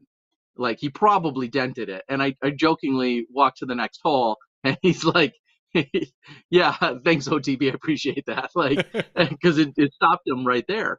So that makes perfect sense. However, I don't know about this. And the repeatability, and then also, is it practical to get them to be replaced? And I think all of that is what got factored into the design of whatever those exactly are. I don't doubt that there's a good reason for it. Usually the Pro Tour has a solid reason behind what they do. I just think those particular ones are kind of ugly. I don't mind the pyramids, the ones that elevate the basket. I care a little bit less about those. I think those can be really nice looking. Obviously, as you say, they can get beat up and nicked and dented and whatever that may be. But man, did I not! I think we should just have Johnny V's Pizzeria be the sponsor for all of them. I'm okay. We'll just put your logos on all of them. My pizza. All right. So anyway, well, just coming in fresh off his yacht, I think we have none other than the owner of the shop and the tournament director joining us now. Whoops, Ooh, don't damage the product. Oh, we've got a sale going here, by the way. Those are all in giveaways now. All right, Johnny, you can click the button. We're going to welcome in studio here in his very own Disc Golf Pro Shop at Sun King. Come on in. T-Dog. Hey, buddy. Mike Barnett, everyone. What's up? How you doing, man? You good? Like a year. No, not that. Almost. So, first of all, welcome. We're here in your shop. Yeah, I don't think I've ever been more nervous to be in my shop. You left me here alone. That was your first mistake. I know. I did inventory. So, first of all, welcome onto the show, onto Smashbox here. But tell everybody where we are, what they should expect. You know, what are we in and what are we experiencing here right now? In here? The Sun King Pro Shop? Yep. Yeah, so I appreciate the throw over to the question about this. And, you know, I'm pretty sure we have to. Come on, get in frame. Tighten it up. Yep. Let's get close. Yeah, 20 years. It's been 20 years. We've been in business, a little over that. And we've got quite the operation. I mean, it's been a long, kind of slow play through the migration from vending at a park, running some events here and there back in the early aughts, I think they call it. Yeah. And to move into a permanent location in 2007, having a store, and then eventually growing into what I'm pretty sure is the largest inventory in the Southeast at this point. And it's been a long, strange trip.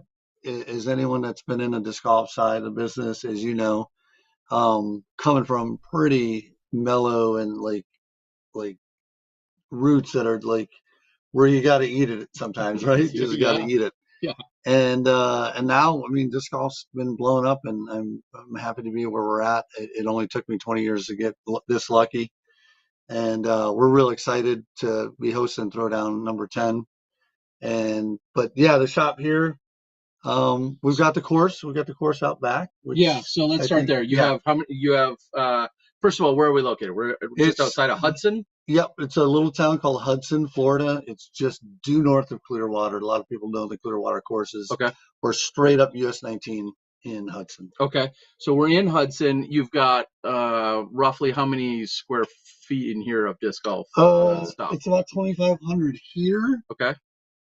But all told, I've got another 1,000 square feet behind me, another 600 square feet over there, and another, whoever knows what's in the house. I think I got 7,000 discs in the house. So. Okay. Yeah. So you've got all of that, and then out back, which I didn't get to see because I arrived in the dark. You have a 18-hole course or 9-hole? It's 18 with 2 different sets of baskets. So we have what I would call a red to white layout and then a white to blue layout. Originally I was managing the course. I'm not doing that anymore. I've got a partnership with the landlord here who actually owns the property, but it's good situation. We're good to go, and we're trying to get to 2 tee pads and 2 baskets, so we end up with 4 different total layouts at the end of the day. Wow. And if you just you described the kind of the difficulty. What if you wanted to compare the course to any other courses, anything that people might know or recognize in this area? Yeah, or what? No. What are some of the features of the course that? Yeah, we've got a slight bit of elevation, which for Florida is, and obviously talking about Throwdown is the epitome of that. But we've got a little bit of elevation. There's a ridge that runs between the 2 chunks of 10-acre section, so it gives a little bit of that. There's some water. There's some rolling hills on the southeast corner of the property. We kind of call it like Florida's most fun disc golf course. Okay. It kind of appeals to a lot of different skill levels. It's definitely not meant for your gold level type situation. Where being a pay to play, we are kind of a pioneer in this area, meaning we've had pay to plays in the past, but they've typically been on a ball golf course. Sure. And this is was the first pay to play dedicated disc golf course in Florida. Yeah, so we're kind of charging some new territory there. Yeah, and as you just said, not every course is meant to challenge Kelvin Heimberg and what he's out necessarily practicing, but this course is a little more accessible. and which is probably great because a lot of people want to come shop and then immediately go out and throw some discs. Yeah. Or they're coming to play disc golf and then they can also do shopping, and obviously you're getting it in either way. And then are you host to weekly leagues or monthly tournaments? What's kind of the schedule? We've got a pretty active club that does different events throughout the week. There's a group that actually does glow golf.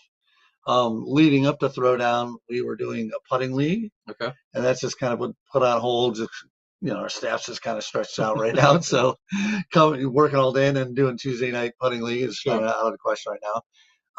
But yeah, there's a lot of activities going on. We have a driving range, 350 feet, which is, again, not Calvin Heimberg-ish, but it suits most of the folks that are coming out here.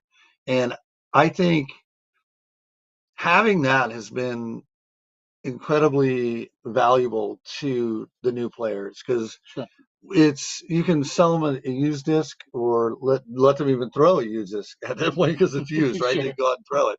But you get to that situation where you can allow somebody to be active on the course and be practicing and learning and all those things. That really comes into play at the larger level down the road. And we do have some water out there. We did build a little pond out there. But we got a bunch of cool little features, little characters out on the course. I know there's a Tyrannosaurus Rex out there on hole 12. So I was going to say, somebody asked, I mean, have you planted a gator or two out there? I mean, is it Florida disc golf without a gator? It kind of is because we don't really want the gator, right? I know, but we kind of do. I mean, I understand from a legality and but at the same time, a pond or a lake, like a real one, not some man-made one. All right. No, there's plenty of gators out there. Just got to go. Clearwater's got plenty of them. All right. So let's shift focus. Here we are, the fourth and final. Yes. To take a big exhale. Fourth and final weekend of the Throwdown the Mountain. This is the 10th annual. Of course, right with COVID hitting, I was almost literally on the way here because we're going to go from Waco to then coming to cover this event a couple of years ago, and that got put on hold. But 10th annual. Talk a little bit about the progression of what we've seen and why in the world do we have 4 weekends of it? So it's been a progression. If we want to go back to like kind of ground zero with the rebirth of the property. There was a permanent course on this property up until 2008, and which ironically coincided with my Players Cup. I ran the Players Cup for 4 years. And that was the last Players Cup, and it was also ended up being the last, I believe Greg Hosfeld, who did the original course design, was bringing people out there on that Monday after the Players Cup to play the final rounds at the Canyon. Little did I know it was also the final rounds for the Players Cup as well. That's a whole nother show. Yeah, it is. But so fast forward until 2012, 2013, I had luckily through a friend of mine gotten contact information for the new owners, property owners. Yep. And kind of, hey, I'll throw you a little bit of money. Can we still do disc golf if you're not going to develop the property? Like, what can we kind of revisit this? And it took me a while. It took me 4 or 5 years. I had to go back and look, but he finally said yes. I think I just kept upping the amount of money. It's what it's funny what money can do. Yes, weird. And he finally said yes. And that was a pretty scary moment because it had been a pretty famous course up until that time. But he said yes, and I had no idea what I was getting into. Like I hadn't even been to the property, and so I had to go out there and do some stuff. And I said, yeah, it's going to work. And so we started slow. We started with 2 weekends. Back then we were in January. Yep. Which even for Florida, like normalities is one of the most volatile months. Like January and February you can get those. We can get 20s and 30s, and we did. We got those the first couple of years. So eventually I got to move into March. There were some events in March in Florida, but then they kind of moved around a little bit, and all of a sudden March was wide open. I grabbed a hold of that. It was about the same time I think you were coming in. Yep. And that it just kind of migrated from two weekends, which we would sell out in minutes, and we have these long wait lists. And then finally I said, well, I got to do 3 weekends. We got to break this up. And then we got into number 10, and I said, I think it's time to do 4 weekends. And I don't really know another tournament that's 3 weekends. No, because and this is a big topic. A lot of people say, "Hey, we don't have enough, spots for Beaver State Fling because they have an AM or a pro, because they have so many AMs, and that needs to be 2 weekends. And Vegas has 400 or 500 people, Memorial 600-700 people, whatever the numbers are. And the default answer is always, well, they need to have a separate AM and pro weekend. Like that's just a wave of the wand and a snap of the fingers, right? Yeah. And that's always everyone's default answer. So for you to then think 2 into 3 and now 3 into 4, I mean, you're hosting 200 and 300 people almost every one of those weekends, right? Yeah, we kind of max out at 200 for the AMs. We do fivesomes. What became very obvious was, of course, the property is so amazing, especially for Florida standards, that the demand just kept growing and growing. And then we saw that exponentially with with COVID. Yeah. I mean, we got shut down, as you mentioned, for the pro weekend in 2020, to only then just have it people come into the sport, come in, just want to digest wait, what's going on? We got this amazing course over here. So the idea of having even a 4th weekend became very obvious. And at one point, this is crazy, we had 4 sold out weekends with 140 people on the wait list. Almost another 5th weekend on the wait list. So inevitably that number comes down. I mean, there's a lot of, I mean, it's 6 months almost between registration and the time the event happens. So we get a lot of things that happen with folks, and we get those wait lists down, but we're pretty much sold out for all 4 of those weekends. And I don't think I would be doing the disc golf community a service by limiting it to 2. I mean, it's just right. I mean, at the end of the day, we have this huge demand. It really caters to a lot of the Florida folks who don't have the topography, that don't have this. We get obviously a ton of turnout from them. And this is just a treat. It's a treat for them.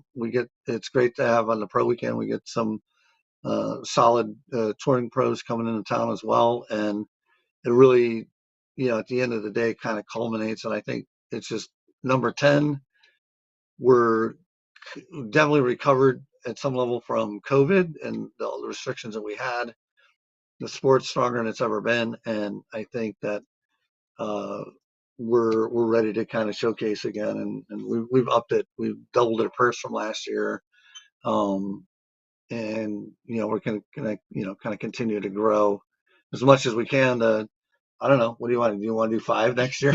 Well, that was my question. Yeah. I was just, as I was heading out and taking a look out here, what is it? Because we have, and Johnny and I were kind of just talking about it. We have, hey, Johnny.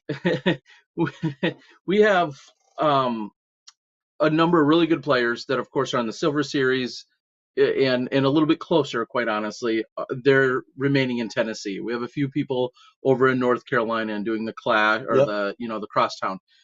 But yet you have someone like Paul Macbeth, who is definitely going out of his way to come here to Florida. And, last year, Justin Bennell, who was our champion, not a Florida native or a resident here. You have so many of these people that are coming from all over. What does that say about the course and the event, that you have such a diversity of people that are going out of their way to come play here? They're choosing to be here. Yeah, and I think when you look at the geography, we don't really flow 100%, right, with everything. We're close in this particular case with Tallahassee on the back end. Yep. And then we can flow right up to IDGC for Champions Cup. That's a nice natural fit. Yeah, I think Paul was on your show. Yep. A few years ago, said that maybe it was a couple extra a few of the par 3s were tougher. It would be his favorite course. Sure. And ironically, I was just kind of like, when I saw that, I'm like, did he know I was actually working on some of these par 3s? I think, we've discussed it before, but a lot of the work that goes on out there, sometimes 2 and 3 years in progress. So I identify something I want to do, but because we're only out there for a few weeks a year, we have to cut. We go in, we trim. I got the awesome work crew, Yep. Dwayne, and Dwayne, yeah. now it's expanded. I got Craig and Jason out there as well. And so sometimes in the past, it's taken us a few years to actually get to where we wanted to be with a particular layout. But once we've gotten there, once we've done that, I just think that, like, for example, when we talk about elevation, there's different kinds of elevation. And there's elevation where, let's take the Carolinas, for example, that is notorious for rolling hills through woods, more or less, right? Yep. And that's elevation too, and some of it's incredibly technical, right? I mean, I just think of Charlotte. I mean, you can pick off a half a dozen courses right away.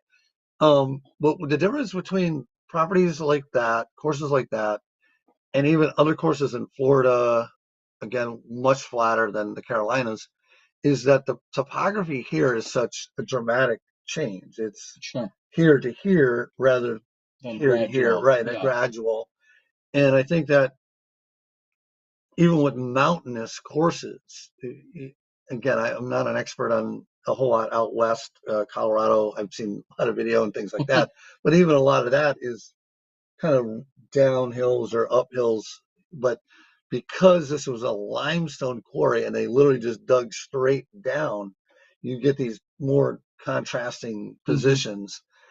And I think that's what it is. And then when you bring in March, which was incredibly important, I think, for Florida. It's our spring break month. There's a lot going on, but it's the best weather for the most part of the year in Florida.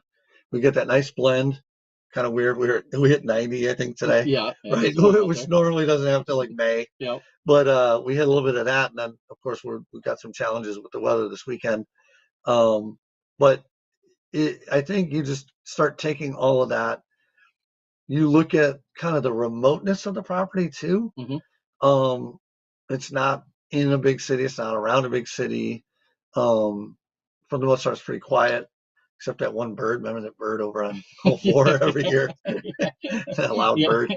But it's quiet out there, and it's remote, and then you got this really strange topography.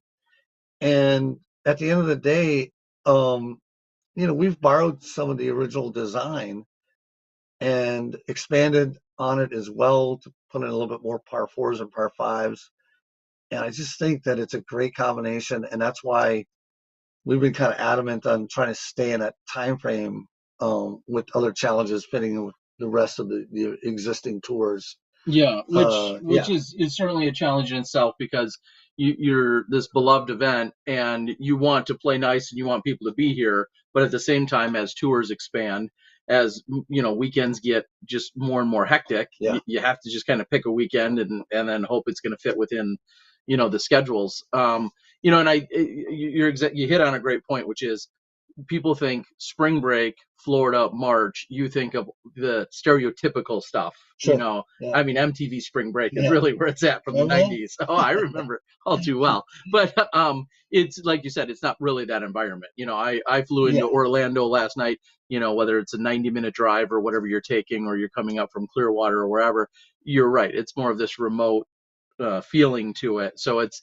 if you can go find that wildness if you really wanted to go into Orlando or something like that. But here, it's not like you're inundated with a bunch of 22-year-olds or 18-year-olds running around getting too crazy. So it's definitely, again, Florida spring break March, it doesn't fit those stereotypes. So and then let's talk a little bit about your field quickly. We talked about a few of the superstars, of course, that we're going to be filming out there.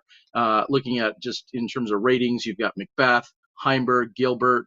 Gilbert ran the table, I feel like, in December and January or sometime in that time frame, was just on here dominating Florida for a few months. Obviously, Tim Barham, Discraft sponsored player, and Alex Russell, Charlie Goodpasture, Aaron Doyle, Sullivan Tipton, who's someone I don't think I personally know, but I'm guessing with that rating I probably will soon. Yeah, he's I believe he's going to school over here. Okay. Originally from, I think, Alabama. Yep. Okay. Super nice kid. Glad he's in the event.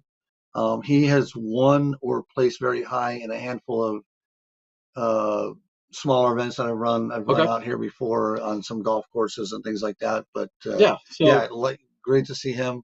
I see Dave Eilers there, who's plays out on the course today. Yep. Yeah, he's super good dude, and love to see him back out here playing as well. He seems to do well out here. And then Nate Perkins, he just kind of snuck in the last couple days. Yep. We were talking about him earlier about him taking on more of a media role, where he's he's kind of dabbling in both, still competing at a high level. He had a couple of really great rounds at Texas State's, and then will come play here. He's heard so much about it and was excited to come play, and so we'll see him take on the course. And then on the FPO side, we talked about it a lot, that it feels like our FPO players, a number of them have taken off. They're just simply relaxing and not necessarily trying to tackle a ton of events leading up to the Champions Cup. Sure. So we see a few of the the Europeans are either heading back or taking some time off. Kristen Tatar headed back to Estonia, but then so notably like Paige, Kat, not necessarily in town, but then we still see a pretty solid field. You got a couple sponsored player, Lisa Fakis, Ellen Widboom, and a couple of your other we'll say standard Florida women that are here to compete. Yep. And then tell us a little bit about, I believe there's a couple of new superstars in the making that I don't know much about, but I'm guessing I'll see them by the end of the weekend. What do you know about Jordan and Morgan? Jordan and Morgan have come on strong. I'd say the last year to year and a half. And they have been pretty refreshing in the sense that it's they've taken it very seriously. And they have come and started playing a lot of events. Okay. And I would say, probably like most, it started with not a whole lot of experience, but have, kind of migrated into what's happening in Florida. Okay. I wish we had a bigger FPO field than we probably do right now. But they've been a nice addition. And what I think has been kind of cool to see is that they have played the advanced women, the amateur women's, but are also dabbling into the pro to get more of that experience. And cool people to watch out for? Yeah, absolutely. And we're happy to have them as well. They played last weekend. Okay. And took first and second. Of course. I was looking at their stats a moment ago, and it seems like first and second is they're just jockeying back and forth, one or the other. Yeah. It's crazy to see them also literally one rating point apart from one another. Yes, correct. So it tells you how competitive they are. Yeah. And then something else that jumps out, I'm looking at your Masters field, your Pro Masters, a lot of Midwestern representation, Illinois up there. Those guys. I'm not going to start on that. But seeing your top 5 or 6 or 7 Masters age guys, all from everywhere but Florida. Yep. And it just, I guess the point to that is people are making this a destination event for all the things we just talked about. Yeah, and it just goes back to the, nothing against Tennessee in late March, early April, but I've been a long-time veteran. This is actually the first time in 17 years I'm not going to Bowling Green tournament. Okay. So it might be 18. So it's up there. And that's just because they ended up on the same weekend as Tallahassee, and I'm going to be in Tallahassee next weekend. Okay. But the point is, going back, is that it's kind of like, well, what do you want to do? Do you, again, no offense to geography, it's just geography, right? I don't make it up. But you're going to go to Nashville, or you got a chance to come to Florida, and we're seeing more people at least trying to, come and take that chance down in Florida. And some people have been here before, and others have not at all. Yeah, so, they've heard, they've seen, correct, and think, hey, I need to get there. So one of it's always a little tongue in cheek. It's the Grand Canyon, GRAN. Grand. Yeah, exactly. Yeah. Anything you say to everyone when the immediate response is throw it on the mountain, like it's not a mountain, we're in Florida, what would you say to the haters and the naysayers that immediately feel like they have to cut in on us calling it throw down the mountain? it's a mountain for our standards. There you go. And, Okay. and I'm going to go back to what I talked about, just the changes in elevation, where we're not just throwing down a low, like some type of low grade hill. Sure. You're literally, 8 stories up, throwing to 8 stories down. Yeah. And you've got to land in a spot. And then the hole 16, there's been massive debate on actually how high it is, right? Well, because every year I make up a new number about how, if that's the 5th highest point in Central Florida is what I think. Yeah. I think my default is that I always claim it's the 5th highest point in Central Florida. Yeah, I heard that one year. Right. So from what I can gather, it's in the top 20. All right. Okay. For all of Florida? For all of Florida. Okay. So it's not super high, but again, the excavation just creates those dramatic drops and cliffs. And no, we're not in Colorado. We're not even in the Smoky Mountains, whatever. But for what we got, it is what it is. And I'll be honest, when coming up with a name, I wanted it to be kind of bizarre in the sense that it would be like, Mountain, Florida? What are you talking about? Like, like I should investigate, right? So, and what are these fools talking about? Right, yeah. So, and that's what's kind of happened. And we've kept the course has been the grand kind of from when I moved here back in the early 2000s, and so we've kept that as the course name, the property name. Sure. Okay. It's the Grand Canyon Course, but the event itself is Throw Down the Mountain, and we just really wanted to emphasize. I believe somebody figured out there's like 8 massive downhill shots, and most of which are pretty significant. And so that's half the course. So but yeah, that's kind of where it comes from. That's the gist of it. There was a little bit of marketing into some of that, and to get people interested in coming and check it out. Going back to the history, I want to say it was 98 might have been the first event. Okay. And the basic history that I understood was Greg Osvald was contacted by Brad Augsburger, who I actually met again recently, came out and played. But he was mountain biking. And so if you think of mountain biking kind of terrain, and then you're like, oh, let's throw some discs too, right? And that's kind of where it came from. But yeah, I mean, if you want to sit on your little keyboard behind your little computer, I'm going to start trolling right now. Or on your little phone, whatever you got. Maybe you got an Atari. I don't know what you got. ColecoVision. Yep. You want to like get worked up. Yeah. Cool, man. That's great. That's cool. I'm good with it. Otherwise, you come down, play the course, see what it is. We get so many new people every year that are just blown away by it. They're can't wait till it opens again. Yeah. We gave them an extra 2 weeks this year. We went from 4 to 6 weeks. Okay.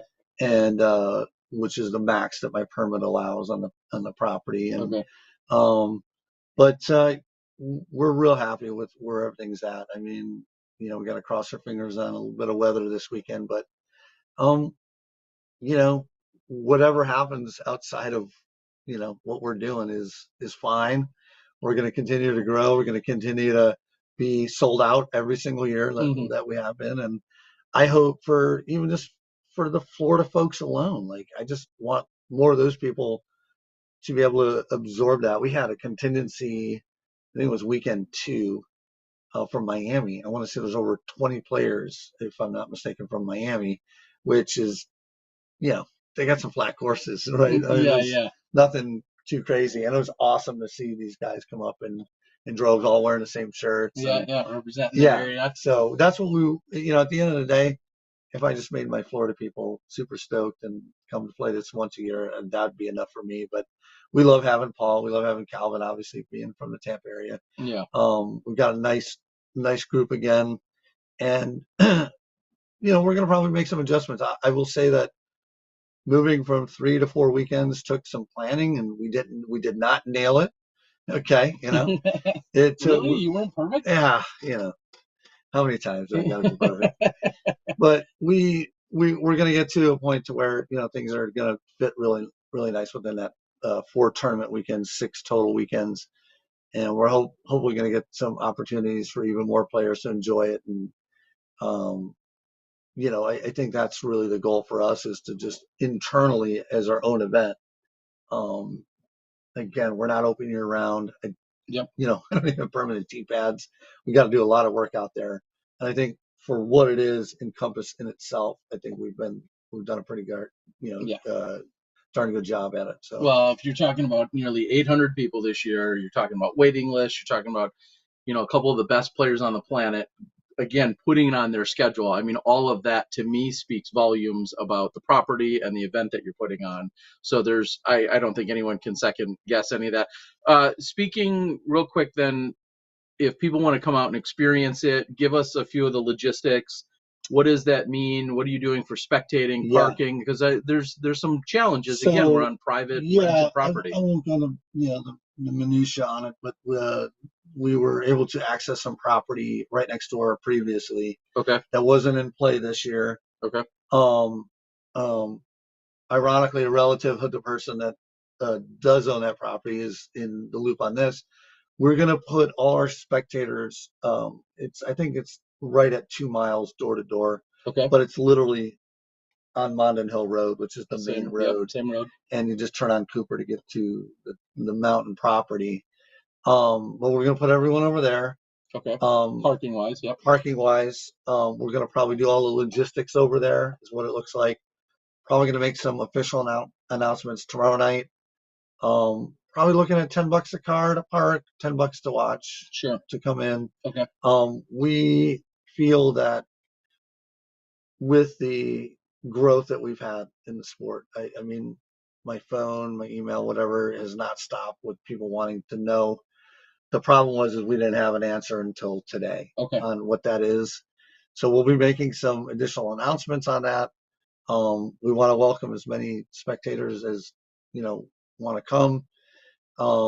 We are in a growing phase, so maybe a little patience ahead of time, because this is all what we've had to do here. Again, these are logistics I don't see with a lot of events. Right? Yeah. So a lot of it's self-contained. Mm-hmm. Because we're so remote. We've got to rely on some other folks, and a lot of that takes relationship building and just getting things done and waiting until other people get back to you. So, but we're pumped. We're ready. We want to have a great showing this weekend.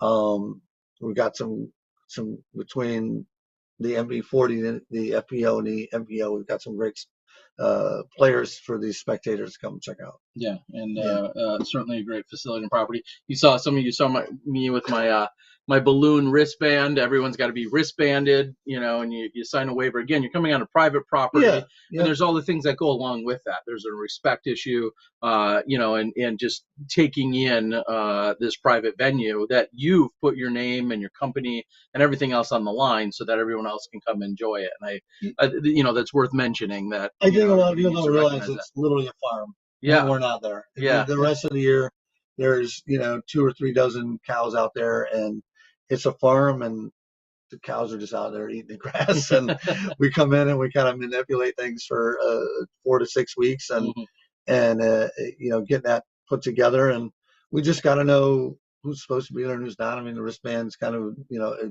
a unique thing, I think, for a lot of events, but I have to be able to look at you and know that you've signed the waiver. That's all. That's all that signifies. That you've signed the waiver and you're good to be there. Are we gonna have food vendors? Yep. Well, such on site, or our pals at Beach Buns, Jeff and Eileen, are going to be out again. They've got a little bit of expanded menu, and they'll be ready to go. They've been awesome the last few years we've had them, and super cool. And right there next to Tournament Central. You'll probably be able to smell the cooking going on right there, right off the parking lot. But got a little bit of food. We definitely have beverages and things like that on site, so no one will go without. And I think the way the course sets up, I would love to see how it looks with a pretty good spectator crowd out there. That's a gallery out there.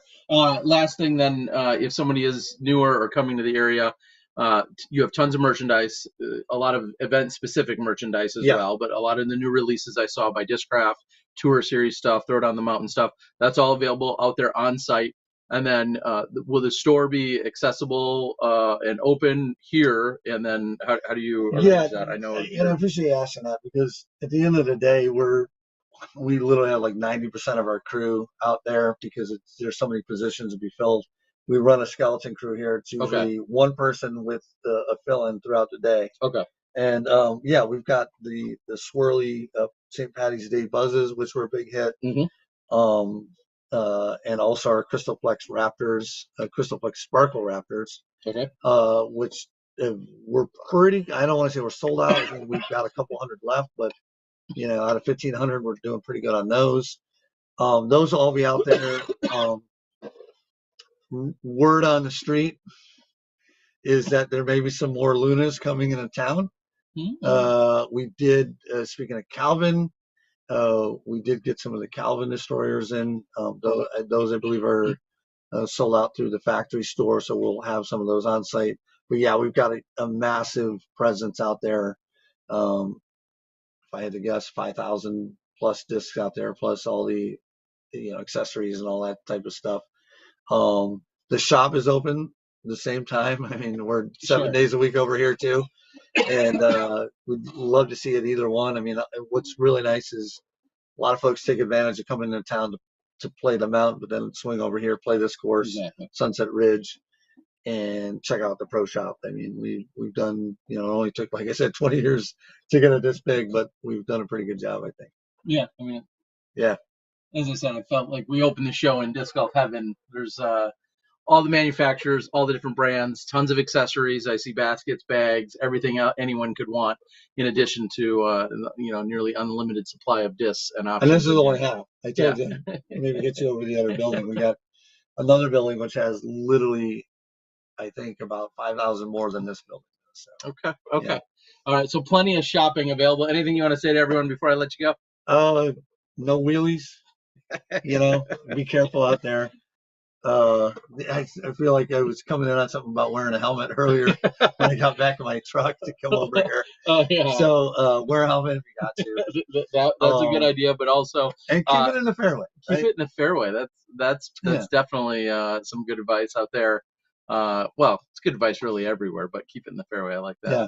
All right, I'm gonna let you go. Me and Johnny will probably wrap things back up. Before I do that, Johnny, did you have any specific questions? You hear me year in and year out come down here, provide the coverage, and then talk to you about how great things are. But anything in particular you got from Mike here? No, you covered it all. I feel left out that I'm not there. That's about it. I need to get. I do need to get down there. You should come down here and play. Well, what I would love to come down. What I really want to do is I think try to swing it into my work schedule so I can visit one of my Florida offices. As I just we've got them all over Florida now. So I'll What's make the closest one to Tampa? You got one in Tampa? Trinity, the Trinity area in Tampa, like 20 minutes from here. Yeah, like New Haven, Ritchie, or is that it's called or something like that? I forget the exact. Newport Ritchie, that's literally 15 minutes from here. Yeah, 10 minutes from here. Yep. Yeah, the Trinity, I believe, at one point was the fastest growing city in Florida. Not even maybe a year ago or something. It's on hyper growth right now. So the title business he works in is probably doing just fine over there. Yeah. Where's your promotion? Yeah, come down here and get your promotion. I don't need a promotion. They pay me very well. I'm a very happy camper. There's nowhere to go. You too can get on a yacht like Barnett here. You know, disc golf treats me well. All right. Well, then I'm going to let you go. We're going to wrap up Good to see you too, Mike. do an after show, and then we'll be getting out of here soon. Thank you, buddy. Yeah. All right. All right. That's Mike Barnett, everyone. Don't call him for the next few days. He's going to be busy doing stuff, and hopefully everything's going to be going as smoothly as possible. So thank you. Yeah. All right. I think that's it for, so to speak, the regular show. If you want to wrap things up, we could jump into an after show for a little while. We'll do an after show. I think for tonight, we're going to give away. We have to do 2 giveaways at some point, but I think maybe we'll just do 1 tonight, or maybe we can do 2 tonight. Okay. I don't really care. But we got another disc in a box. Woo! Yeah, we do. Disc in a box, because we got one right here sitting for our last winner. That's the monthly giveaway from Disc Golf. From Disc Member. Who gives us Disc Member? Disc Member does this disc from discstore.com. Disc Member is like a sub Okay. thing, Yeah. and they do a monthly box that they send you with a disc, and this one feels a little cushy. It might have a T-shirt in it. I'm not 100% sure. But either way, we're gonna give this away tonight. It's like a $40 value or something, or $400, but I think 40. All right. So, well, we'll do that tonight, and then next week for the next week's show, bring this back with me. We're gonna give away this beautiful Throw Down the Mountain 10. Holy cow! Look at this guy.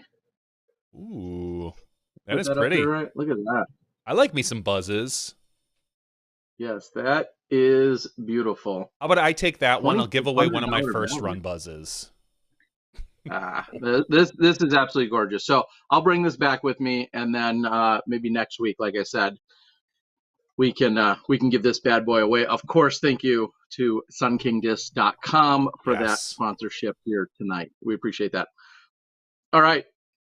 Well, let's cut it, and then we'll jump into the after show, and we might have a special guest appearance. I don't know. Will Smith said he might jump on stage with us. I don't know what's going to happen. Maybe not. All right, we're going to close it out. I think this has been number 396. I just got a text from Wysocki, so I'll see what he has to say. But 396. We're going to wrap it up. We'll tell you about our Texas State champion, Ricky Wysocki, in the after show. For Johnny V, Terry Miller, the disc golf guy. Wow. Along with Mike Barnett over at Sun King Disc and Throw Down the Mountain. That's been podcast 396. We'll see you in a few minutes when you step inside the Smashbox.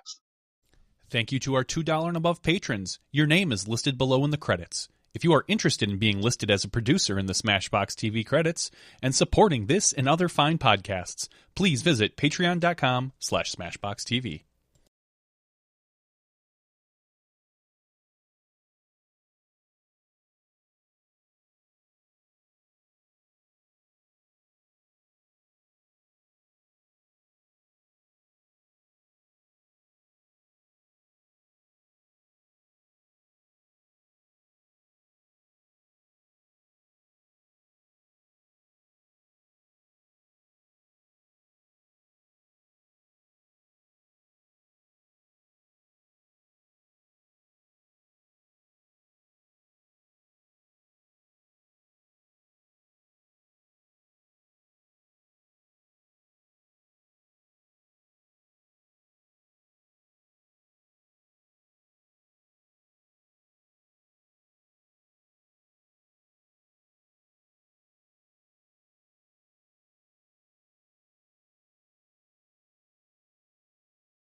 Hello, everyone, and welcome to Smashbox TV's podcast 396's After Show.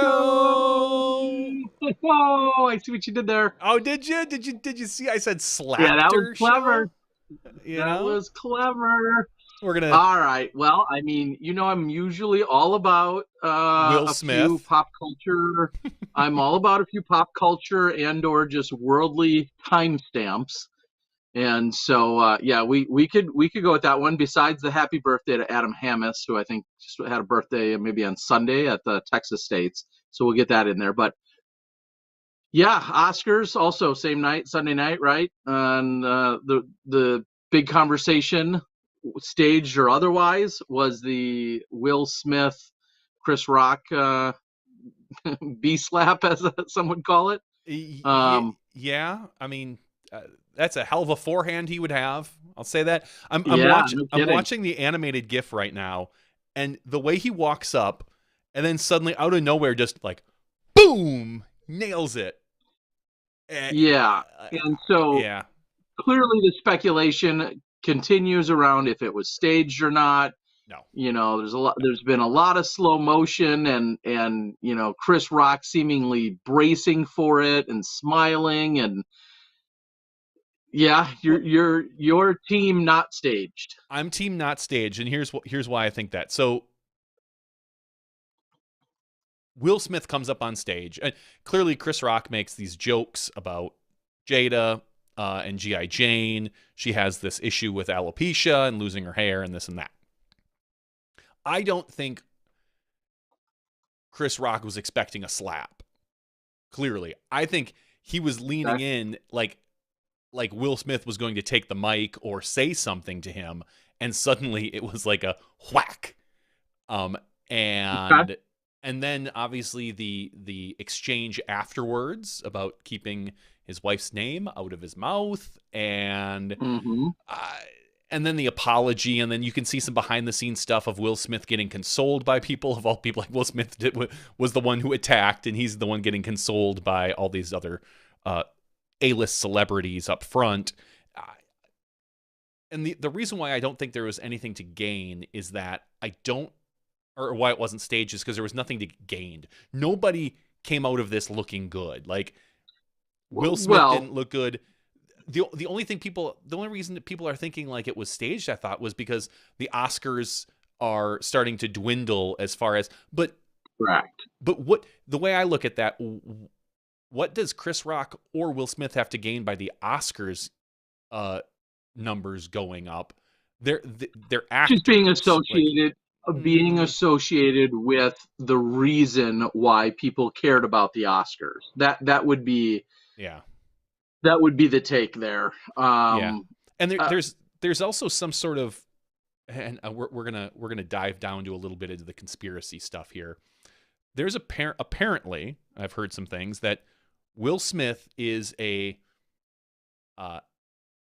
believer, like not quite Scientology, but like some sort of fringe kind of religion like that. And this is what I've heard kind of on the side, is that when you're insulted there's this thing, your response is supposed to be to slap somebody. I know it sounds silly. It's to regain your honor, and if you don't, and other members, my hand would fall off with all the people that insult me. And other members, then, if they see you get insulted like this and you don't retaliate, can slap you. Like that's kind of like their major form of like punishment / insult. I don't know. That's going again down an area that I don't know about as far as like offshoots of Scientology, weird religion kind of thing. I don't know. I'm not 100% sure on that, but this is another thing that I have heard. So there's a lot of that. I don't think it was faked. I don't think that he released a big apology today, or yesterday. Oh, did he today finally? Okay. Yeah, maybe it was today. I mean, as you're saying, but there's been so much fallout from it, ranging from domestic violence to assault and battery, and then all the other, things, and obviously all of the various arguments back and forth, and also even ranging to, a class conversation as to, if a blue collar worker went up and hit him. Well, yeah, that would be very different. That whatever. I don't even want to get into all of that. Correct. But you've got one 100 millionaire slapping another 100 millionaire. Like it's who are both friends / entertainers. Yeah. And whatever. Yes. Again, a quote unquote blue collar worker, if charged the stage, not having a reason to be at the event, then yes, that might look funny right off the bat in that situation. So whatever. I get it. There's a lot of hype and argument, and again, maybe they've won, because here we are on a disc golf podcast briefly referencing what the heck happened at the Oscars. So maybe they did win. Who knows? Here's at any rate, you know who won? Chris Rock, because as much as I think that the joke was probably just a little over the line and a little out of bounds, he just made, on that slap alone, I bet you he makes $30 million. Well, I mean, somebody on the board is saying that he's touring. He is going on tour. If you want conversation, not that Chris Rock needs PR usually. Out. Chris Rock was selling out those things anyway. Like there was no reason. Exactly. It's not like he was. But what Chris Rock now will probably get is a deal with like a Netflix for whatever his next thing will be worth that much more. Not that he needs it. Not that he's scraping by. I don't know Chris Rock's financial situation. I don't think he's hurting for money. But I know I think his last rub some plussing on it. I think he's fine. Yeah, exactly. again, I don't think it was faked. I think it was real. I think it was just goofy situation all around. But yeah, Chris Rock's going to make some bank out of this. Either way, yes, Ray, you are welcome. We're glad we could insert a little bit of that, the silly pop culture, current times references in there for you. When it was all said and done, a little bit silly. All right, so I did tease this as we closed out the regular show. I want to quickly say, as I mentioned in the regular show, that at the very last minute, I did reach out to Rick and had said, hey, sorry, we didn't, invite you because we didn't know for sure what was going to happen with him having a podcast tonight or not and how it was going to go down. And then he had just replied saying, sorry, just getting the message now. I'm in Mexico. So as I told him, enjoy your time in Mexico, have some fun, and take the next couple of weeks off, which he is now again. Now, thanks to Drew Gibson, I sometimes do double check if I'm about to interview a winner as to what their next event is in reference to, and again, this was probably more pertinent than any other time of the year because some people are playing Throwdown MCO. Some people are skipping it. Some people are skipping that and then going to be at Tallahassee. Some people are skipping both.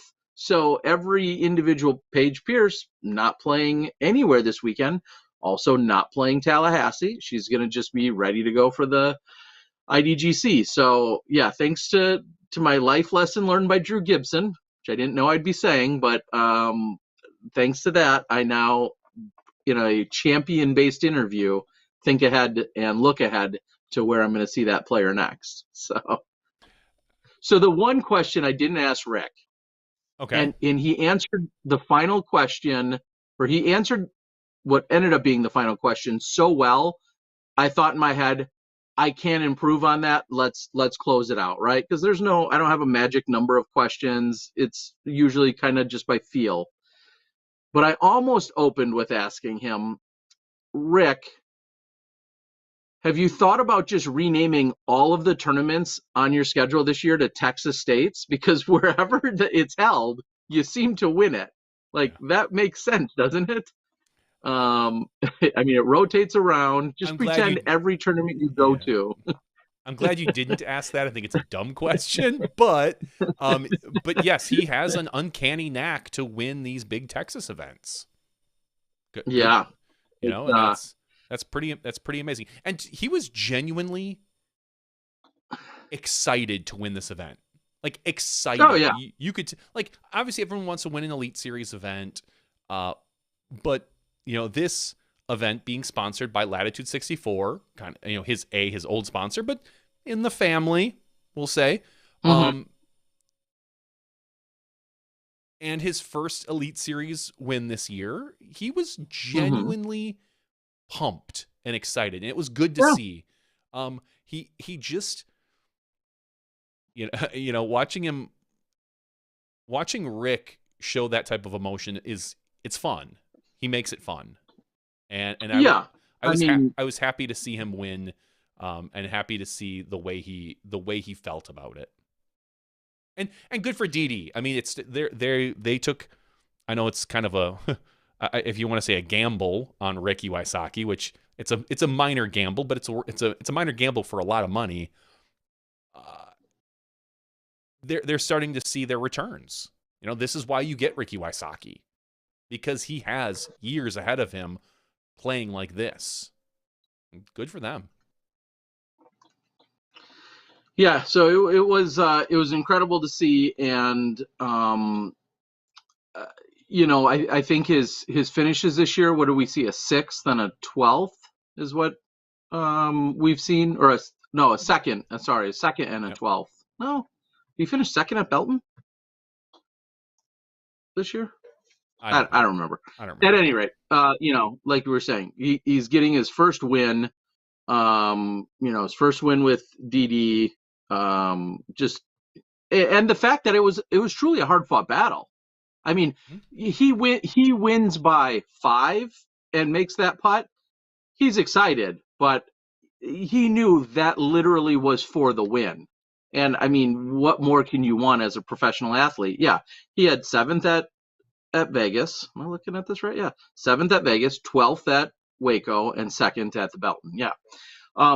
He wins by 5 and he taps it in, and it's a little fist pump. And yeah, I took this down. But Kelvin and Barsby ultimately made it really interesting and made him fight every little bit for it. So yeah, congrats and a hard-earned fought victory. We're in the after show. I'm going to throw it out there yet again, and I'm going to put it in the chat one more time.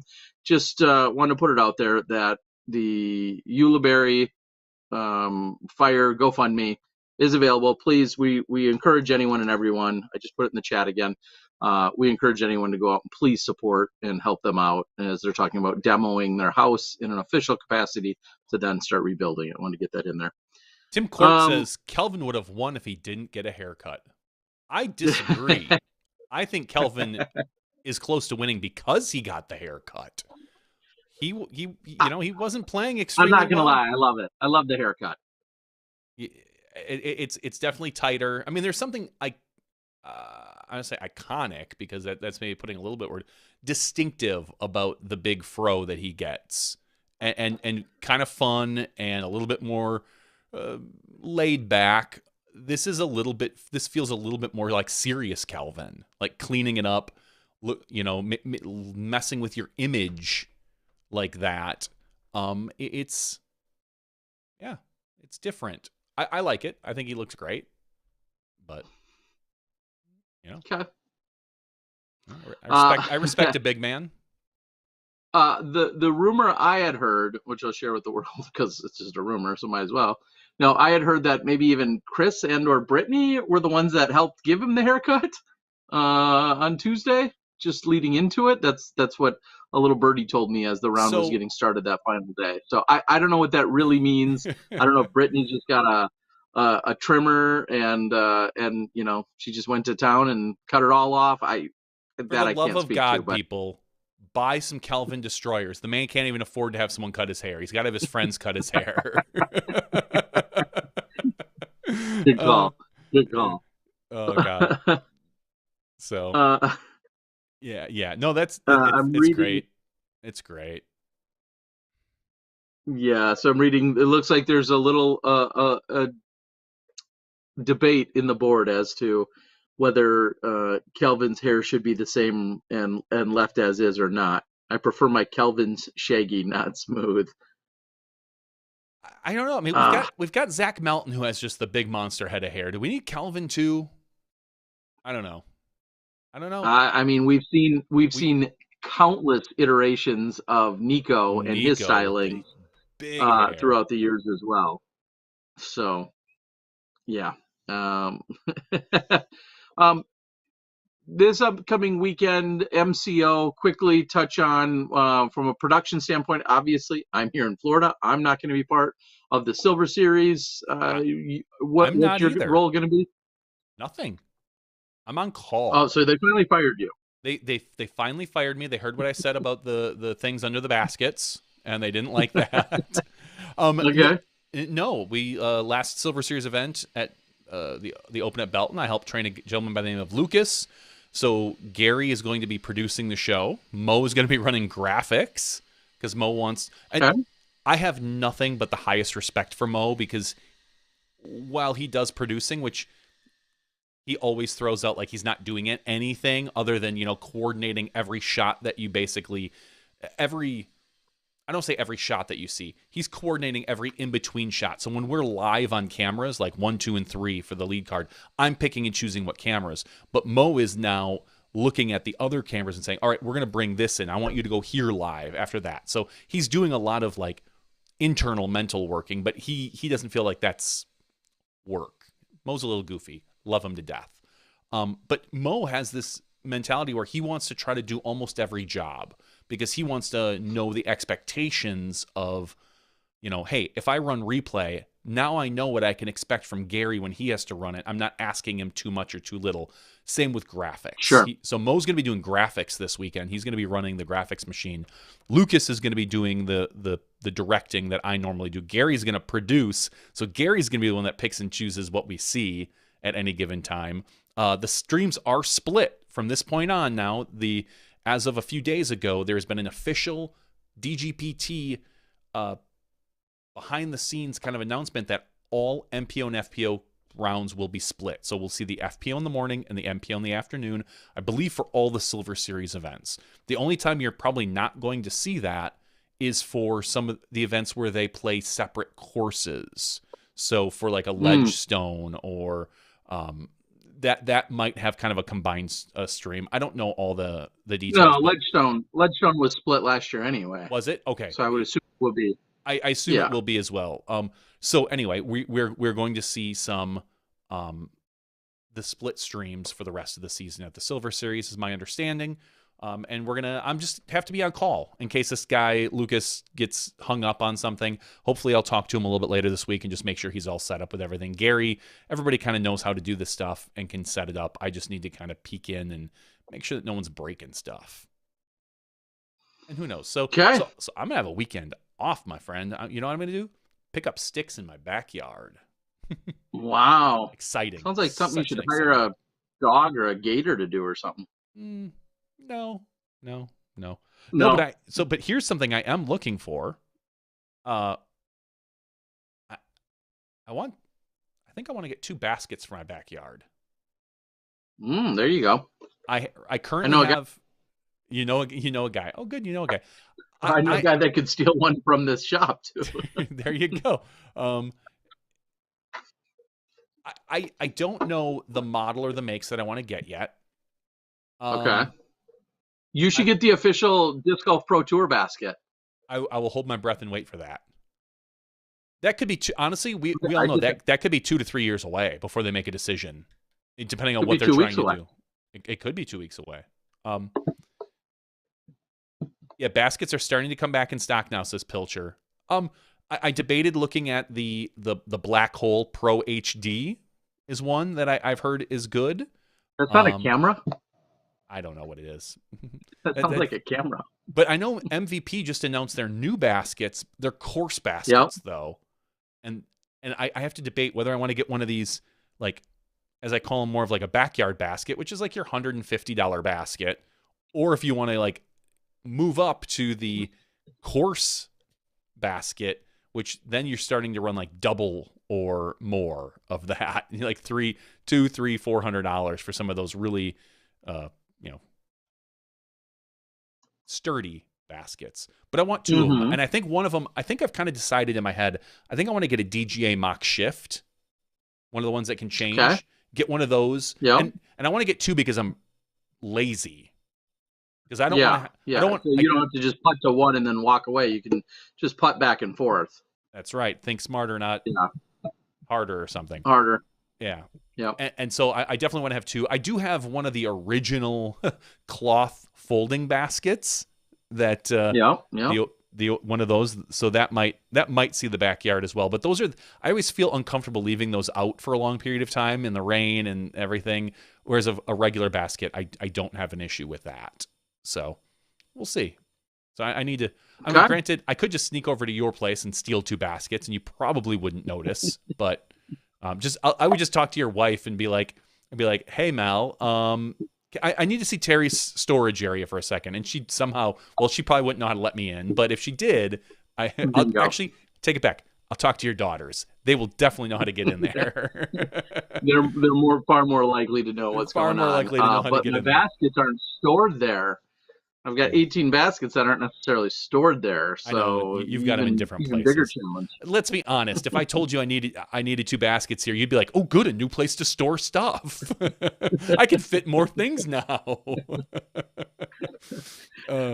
So yeah. Anyway, I think I'm ready. I think I'm going to pick up 2 baskets, and I just don't know what yet. I don't know. Again, should I get one of the backyard baskets, or should I go with a full style course basket? I don't know the right answer.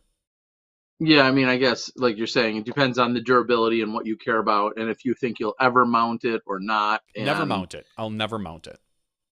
Yeah, I mean, I think from a durability standpoint, if it's something you're going to truly try to leave out in your backyard, then you're going to need to spend a few more dollars to get something that can weather the weather. Mhm. That can hold up to the weather. It would probably go in my little backyard shed in the winter because I have no reason to leave it out in the Sure. winter. But but even come summer and Yep. rain, and if you're not going to take it in, then you're still going to need to get a spring through fall. It would be outside. Yeah, exactly. Well, Ryan says go all out. If you're lazy, you're going to want to leave it outside, which is exactly what you're going to want to do. I'm not going to lie. Yeah, I'm not fooling myself. I'll probably put them, 20 feet apart and put back and forth. Just 20 feet. A lot. Got to work on those. Yeah. Looking, I know Mike kind of touched on it earlier. We may or may not see a little bit of weather this weekend. Okay. Here in the Brooksville area. There is a threat of rain, and hopefully that all either gets pushed off or whatever. I know, there could be afternoon storms here in Florida. I know they can come anytime, but let's hope, because, as much as we talked up and we do all love this course, it getting water, holding water, getting spectators, players, some of the challenges can ring a little louder when inclement weather is introduced to this particular course. So everybody's got their fingers crossed and hoping for the best on that regard. Unsure. I know Mike had mentioned earlier that, or maybe he didn't, but Matty O was originally signed up, and I don't know if Matty O is just in a position where he wanted to take the weekend off. I don't think he necessarily signed up for another event or went over to Music City or anything like that. He might just be taking the weekend off.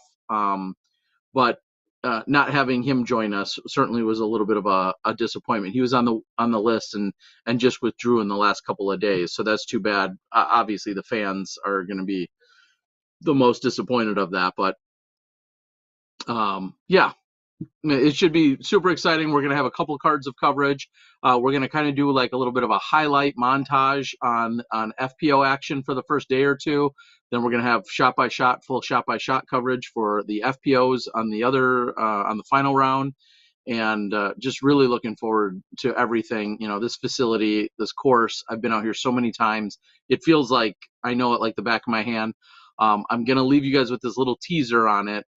Tomorrow, you're going to see a video released. I went out and walked around the course a little bit, ended up catching up with Paul, who I'm staying over at our buddy Dwayne's house with. And Paul threw a few practice shots. Some were very entertaining and above average in terms of results. So I'm going to have a little video to release come tomorrow. So I wanted to let everyone know that's in the works as well. All right, let's read through a few questions. You can prep for the giveaway. I'm going to read through a few of the notes here on the board, and then we'll do the giveaway, and then we're going to start wrapping things up with where I'm in. I'm currently here about 30 minutes south of the course, and then the course is about 30 minutes south of where Paul and Hannah and I are all staying over at Dwayne's, and so I got a little bit of a drive ahead of me tonight. So our giveaway is prepped for whenever we want, by the way. All right, I'm going to read Black Hole Pro Basket. When the chain's rusted, leaving it outside, I was surprised, is what someone had said. Yep, get the course basket. A few others are saying because you're rich. Well, I mean, really, this is just this is just really me begging a company to send me some course baskets. So whoever you are, they should sponsor my backyard. Sponsor my backyard course, which would be 2 putting baskets. Johnny V, the control room specialist. That's right. Needs them. Throw something my way. I'm super cheap. Tim says my Black Hole Pro has been outside for 5 years and it looks great. Pilcher said I just got the image in my head of JVD putting back and forth like Millhouse. And he's not wrong. I may do that.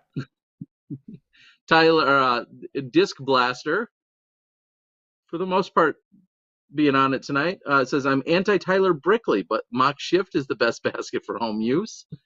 Well, if you're anti-Tyler Brickley, then you're doing other things wrong. That's what I'll say to that. I mean, Tyler Brickley wouldn't disagree with you, but he's a nice guy. So. Yes. What's the cheapest basket you can leave outside that isn't going to rust? Would that probably like a Mach 2? I mean, I don't know my metals, but like your zinc versus other stuff. Mhm. I don't know. I had thought about I mean, in theory, everything will rust at some point, right? In theory, at some point. Because I know Steve Dodge was doing a giveaway, a auction for the MVP baskets. Because now that they've got some of the new MVP baskets coming in, and some of them went for some decent money. I think Kevin Jones got his 16 gold for like $700 I think. And okay, he bought it. Yes, he got it. He got it himself. So, that's that's great. I believe Adam Hammis got hole 18 for some reason. I mean, that was the event he won on hole 18, I guess. Yeah, so that makes sense. Kind of. I guess if you're Adam, does it hole 1 make just as much sense as 18? I know that's where you finished. I mean, you won it on 18, but yeah. So I think that was like $400 or $500 is what went to. So I know Steve is selling some of those. So I debated maybe making a bid on one of those, but here, real quick, that was part of the conversation that I thought, and I know others said it, so I'm just stealing their thoughts, borrowing. If someone like Steve of both MVP and of Maple Hill, Steve Dodge,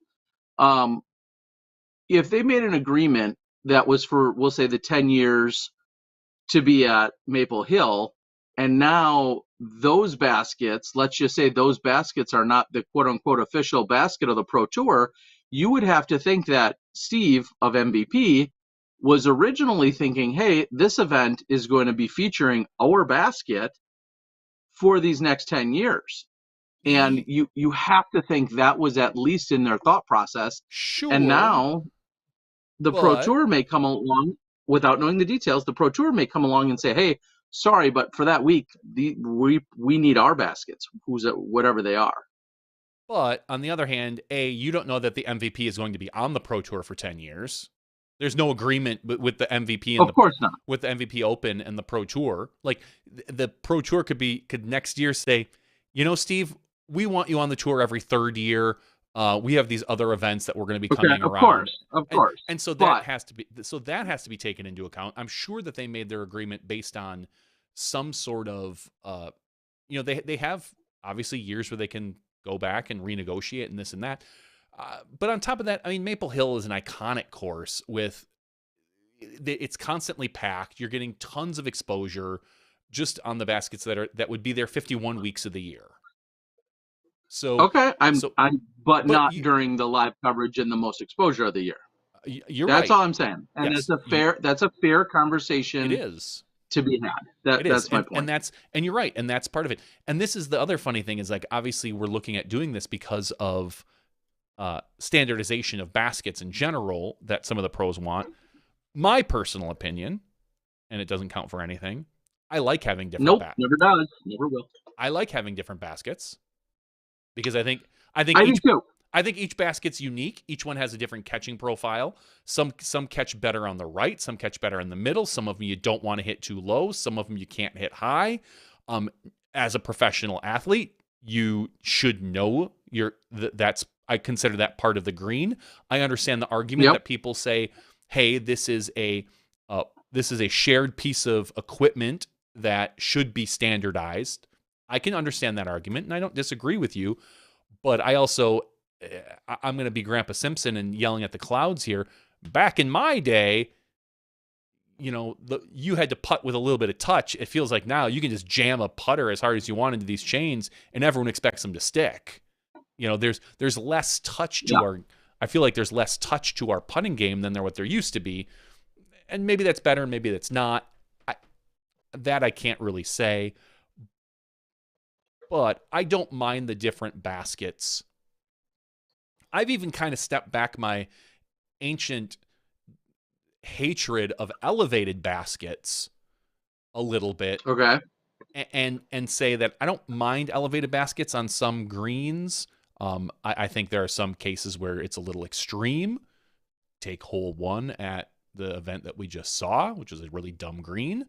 But I dislike elevated baskets a little less than I used to back in the day. You should never be, let me put it this way. You should never be penalized for getting closer to the basket and laying up. That's my opinion. So. Okay. I don't entirely agree, but I know what you're saying. Well, I literally watched Kat Merch throw it under the pin and have a worse spot. She went from having an opening that we'll just say was, 24 inches to hit, to now she's too close, she's too short, it's too tall. She now has a narrow gap of about 5 inches that she can hit safely, and she has to worry about the wind coming in and the angle that it's coming up at. She can't reach up and just drop it in because she's not tall enough. That basket was too effing tall. It was, if you take off one tier of that green, I think that's a completely different situation. I think that was one extra tier that didn't need to be there. And I understand that it's always there, it's whatever, but did you notice that between the MPO and the FPO, they took down the Texas flag? Yeah, and that was exactly as we pointed out, because the flag, when it wasn't blowing, little bit was dangling, and they, and kudos to them, they recognized. I have no problem with the that. issue. I mean, it shouldn't be dangling. I mean, no, it shouldn't be into, like, it should never cross into the line of play, so to speak. Yeah. Where it leans below the band at all. That's clearly it. Yeah, I get okay. the point. So you had no problem with them removing it, you're saying? No, I had no problem with them removing it, honestly. Yeah. And I understand sounds like it was an oversight to have it there in the first place, because they had the American flag there and it didn't do that. But this Texas flag looked like maybe it was a little bit bigger on the next day. Bigger in Texas. Everything's bigger in Texas, and it dangled down a bit. So I had no problem with them removing it. That's just smart. That's an oversight that you corrected as quick as you could, and congratulations. That's what a good TD does. Yeah, it was great. Somebody did ask earlier about if Emerson Keith's wife plays. I don't know if she does play or not, but I do know that she's pregnant, I think. Yeah. So she was out there, taking it all in, watching everything else. I think they announced that a few weeks ago, actually. But she was just out there and maybe happened to be wearing a matching shirt. But not, yeah, I don't know. Sorry. I was looking for the announcement. That's really funny, because apparently you were hot mic'd at during the countdown saying that they took the flag down. During our show, we do a countdown. And so a little piece of advice to Terry and everybody else. Terry's mic is always hot. That's just how it works. Yeah. Whoops. Always hot. Like, that's from the minute we go live. Now it is. That's not always been the case, but now it is. The on-course reporter, his mic has been hot 100% of the time since last year, since we started doing sideline reporting. That's just the way it's always been, because none of us want to turn it on and off in order to regulate when they call on you, because we don't know. So we just always leave it on. Now, the only time I did, just like a week ago, update it so that you are not hot during commercials. I did change that. So you will not go Yeah. And you don't necessarily know when commercials are going on. You can kind of maybe get a feel based on what's going on in the booth that you hear, but you are not hot during commercials. Don't test it. Don't try it, Terry. Don't. Is this thing on? Yeah. But yes, during the countdown, I know you were doing a little bit of testing and talking, and so I did end up having to kill your mic. I didn't know what you had said. Someone had just said, "Hey, Terry's coming through on the countdown." And I was like, "Whoop, click, turn you off." Oh, yeah, because it was just before we had gone live, and I don't think I had realized even, obviously, that we were live and going out to the world. So, well, I've said worse things in Texas. Gosh, yeah, about Texas. All right. Ray says, I love the evolution of Terry's role on the course. Having him as a virtual third booth member is a great asset. I appreciate that, Ray. Clearly we still have a few obstacles. The technology seems to be improving and getting better, and that makes things, that's first and foremost. We need the technology. The technology is, I'm going to say, like 85 to 90% there currently. Let's just knock on wood, cross our fingers, whatever else you need to do for superstition. Let's hope that continues to go well. And then there becomes a flow issue. And that is, there's a slight delay if it's not already obvious, there's a slight delay between when I talk versus when Ian and Philo actually hear it. And because of that, it's really, really easy. And we're talking like 2 seconds. We're not talking like a millisecond. We're talking like 2 full seconds, which doesn't sound like a lot, but it is when it comes to live TV. And so that's why you heard a number of times I would start saying something, but then Ian would start talking, and then we had a little song and dance. And so we're working through those things. And at future events, we may be able to shorten some of that delay. That will be part of it. That will be helpful. And then just a matter of getting the reps in. You know, when you're not next to the person and you don't have those non-visual and those non-verbal cues, it makes it that much tougher. I literally can't see them. They can't see me. And so I'm listening to Ian and Philo, and you know, we kind of have this standard protocol of, you know, they can call out to me, and then that's obvious when I'm going to be talking.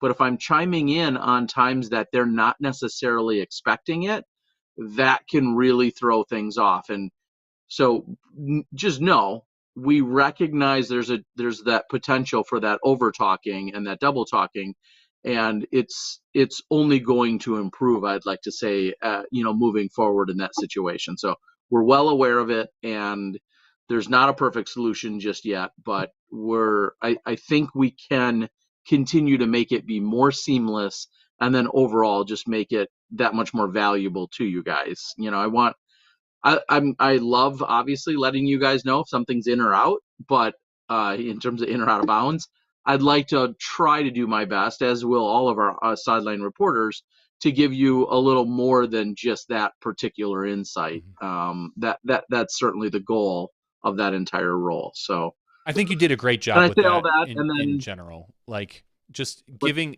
that extra little bit, or when you chimed in to let them know something. I felt that it was definitely worth it, and it adds to the broadcast. Randy Black asks, do y'all plan ahead of time where the best place on the course reporter should be for each hole for the booth guys, or is that totally left up to the reporter in the moment? A lot of that is left up to the reporter. I know Terry has said he stands kind of 3/4 of the way down the fairway. We do sometimes plan where not to talk to the reporter, as you saw this weekend. When we got into the woods, things can get a little sketchy.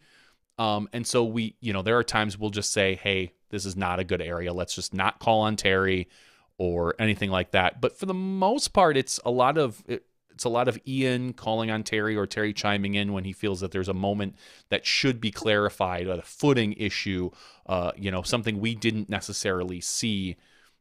I know there was twice that you had chimed in on things that were blatantly obvious. I felt like, oh, okay. Well, F off. I mean, it's just you don't know what we see, though. That's just it. Like true, I have no idea which cameras you're cutting to and what people did or didn't see. That is very true. It was funny. Do you remember what they were? Yeah, it was the same one, both 2 different rounds. It was the hole where they're putting, and there's a little bridge right after the basket. Okay, yeah, 6. And they had hit the bridge. And they'd hit the bridge. And 2 days in a row, you were like, oh, yeah, that was really saved by the bridge. And both times we had clearly shown how it hit the bridge and stopped. And the guys didn't necessarily mention it because I think everyone can see it. But you had gone ahead of time to see that because you have no clue that everybody else can see that. And you chimed, which, again, had we been at a slightly different angle, that's a great note. But you don't know that, so... Well, and specifically, it wasn't, and I understand what you're saying. To me, I think the reason why, those very specific instances, I was thinking in my head, well, they may not have known for sure the speed, and that's where I thought maybe it was a little bit more relative, because you could have hit the bridge and it was going to actually put on the brakes anyway, or did it hit the bridge and stop hard, and would it, you know? So that was kind of my logic, but I do understand what you're saying. That there's, you know, clearly there's going to be times. I think to hole 4 specifically, when Kelvin had thrown his, what ultimately was his second shot on hole 4, and nobody had birdied it except for Dickerson. And then he got a skip that hit the tree, and it looks like that you had shown that angle, and it was pretty obvious. And I didn't know that. But my real point in chiming in, even though you saw it hit the tree and bounce back toward the basket, is I really wanted to drive home the point. That would have been 60 long with no putt. Yeah. And instead, Kelvin hit the tree and was 15 feet away. And so those are, to me, those are hopefully going to be some of the areas where a little course clarity can hopefully add to the story, because it wasn't like, oh, he just hit a tree and a stop. Like that tree was huge in the outcome of that hole, in that particular case. So yeah, again, it's all part of the learning process, and I'm excited to see where it can go, and how we can continue to improve upon it. I will say a couple of quick things. There were 2 or 3 times this weekend where I was called on and I heard myself being called on. I almost always do hear it. And if you don't hear a response, there's typically one of 2 things. Once, I flat out was just too close to a player. And Ian recognized that and said it. He's like, oh, he's probably too close to them. So I couldn't say anything. They said, I think he asked about Katrina's putt, and I was 20 feet from her, so I couldn't have said anything. And 2, there was another time where literally a cord had gone bad. One of the few cords we have somehow went bad between 5 and 8. So when they called on me twice on hole 8, the system looked like it was all ready to go, and I flipped on my mute button or flipped off the mute button, and I was answering it, and I was getting right in there just to have the control room say, oh, we didn't hear any of that. I was like, and then that turned into a 20-minute, investigation to find out some random cord went bad on us. So it's all been part of this learning process, is what I'm really trying to say. And hopefully we just continue to get things dialed in more and more with every single iteration, and then things to look out for. The booth is learning as we go too. Like you said, sometimes they throw to me, or there's times where they'll say, hey, you're down the fairway, did you see that shot? And it's like, oh no, I'm down the fairway, but like in Vegas, I'm 200 feet on the other side of the fairway. So it went out of bounds, and I'd love to give you an answer, but it's 200 feet away. So my guess is really as good as yours was. So, I mean, it's never going to be perfect. But there's a lot of those types of situations where we're just continuing to work through them. And I will say this weekend, and every course will be different, sometimes if I'm close to the green or 3/4 of the way or close to the green, that also then could maybe be a little too loud if there's people on the next tee. And that happened a number of times as well this weekend. Holes 7 and 8 in particular, there's a backup. Holes 4 and 5, same thing. You're putting out on, or I'm sorry, 5 and 6, you're putting out on 5, but 6's tee is right there. So even if I wanted to answer, I have to be cognizant of what's happening on the next tee. So none of these are excuses. This is just some of the legitimate behind the scenes that, that we're working through. And every event and every course and every situation and every team is going to be a little bit different. How Philo and Ian and Philo or Ian and Christine handle it versus how me and Nate Doss and Nate Sexton will, handle Brian Earhart or Nate Perkins. Like, all of those dynamics are constantly just still being built and established. So, and Ryan Pilcher's asking crazy about Ian and Philo not being able to see some things. That might be the case at times, and they're looking at a monitor that is divided into 10 different cameras. So they're seeing kind of everything that's going on at once. And you'll even hear them reference things that that will make Mo very upset, because he likes to save those as a surprise for our viewers. And if the commentator says, oh my gosh, off camera, I just saw Kelvin Heimberg hit a big putt, that's a big fat no-no. Like, you do not. Because Mo's pressing the button to save that so we can show that in a minute. Yes, like the Mo's biggest complaint is just talk about what's on your screen. Don't talk about anything else. Don't focus on anything. Literally, because it really makes Mo upset when we cut to, if we're cutting to another shot from another card, it's either because it was really good, really bad, or the person is like pushing for the lead. That's usually, we don't usually cut over unless there's a backup to let's just say whoever's in 7th place hitting a 30-foot putt. We don't care about that. You know? But it really frustrates Mo when the commentators are in the middle of a conversation. We cut over. We basically show this 7-second shot. They barely reference it, if anything, and then we cut back. I watch Mo pull his hair out over that. He like, if it's on screen, you should be referencing it is always Mo's big thing. But yeah, we have 7 cameras now. So it could be that Ian and Philo didn't see it because it was a little small on their screen. So maybe they didn't quite make it out. Maybe they just kind of got caught sleeping and were looking at other cameras, because they see 3 different camera angles. Maybe they were watching Kelvin's reaction and Kelvin didn't give a reaction, so they didn't quite catch it. There's all sorts of reasons that things like that happen. It could be on their side. Our system glitched and it locked up for a split second where it didn't lock up for you necessarily because they're on a wireless, not a wireless, but they're on a more or less like a Zoom call, kind of like what Terry are on an IR on right now. So maybe it just kind of glitched out for them briefly. There are multiple reasons why they might be asking that question when it seems really obvious to almost everybody at home. And sometimes even to me, I'm like, oh gosh, everyone knows that went out. Or maybe they just feel sorry for Terry and they want him to talk. They miss him. Yeah. I can chime in some stuff. There's a lot of moving parts going on. And I'll also say there's times where me as a commentator in the booth, something will happen on screen and whether it's a resolution based issue or a disc color issue or whatever, I genuinely won't see the result of it either. That can be a little bit of a struggle. Meanwhile, you're watching it on your 75-inch TV at home and it was obvious where it went. Those challenges certainly do happen from time to time. So, all right.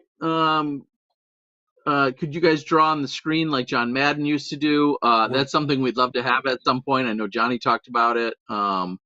At some point, I think that would be a lot of fun for us to be able to play around with that and use it in the right situations. Mm-hmm. Simply another circumstance that isn't another circumstance, sport or topic that has disc golf's limitations and Smashbox's solutions. I mean, Ray, we appreciate the kind words, but just know that Smashbox certainly had its ceiling, and there was until 6 figures more was infused into the overall process, and literally, not literally, taking this huge leap and going with the amount of cameramen. I mean, we had 1 camera, and then we were blown away to get 2, and then maybe 3 or whatever, and now the fact that we've got 6 or 7 cameras and a drone, and we can cut to all these different audio and video pieces. We have all these replays. I mean, it's just really where we started from, and we're part of this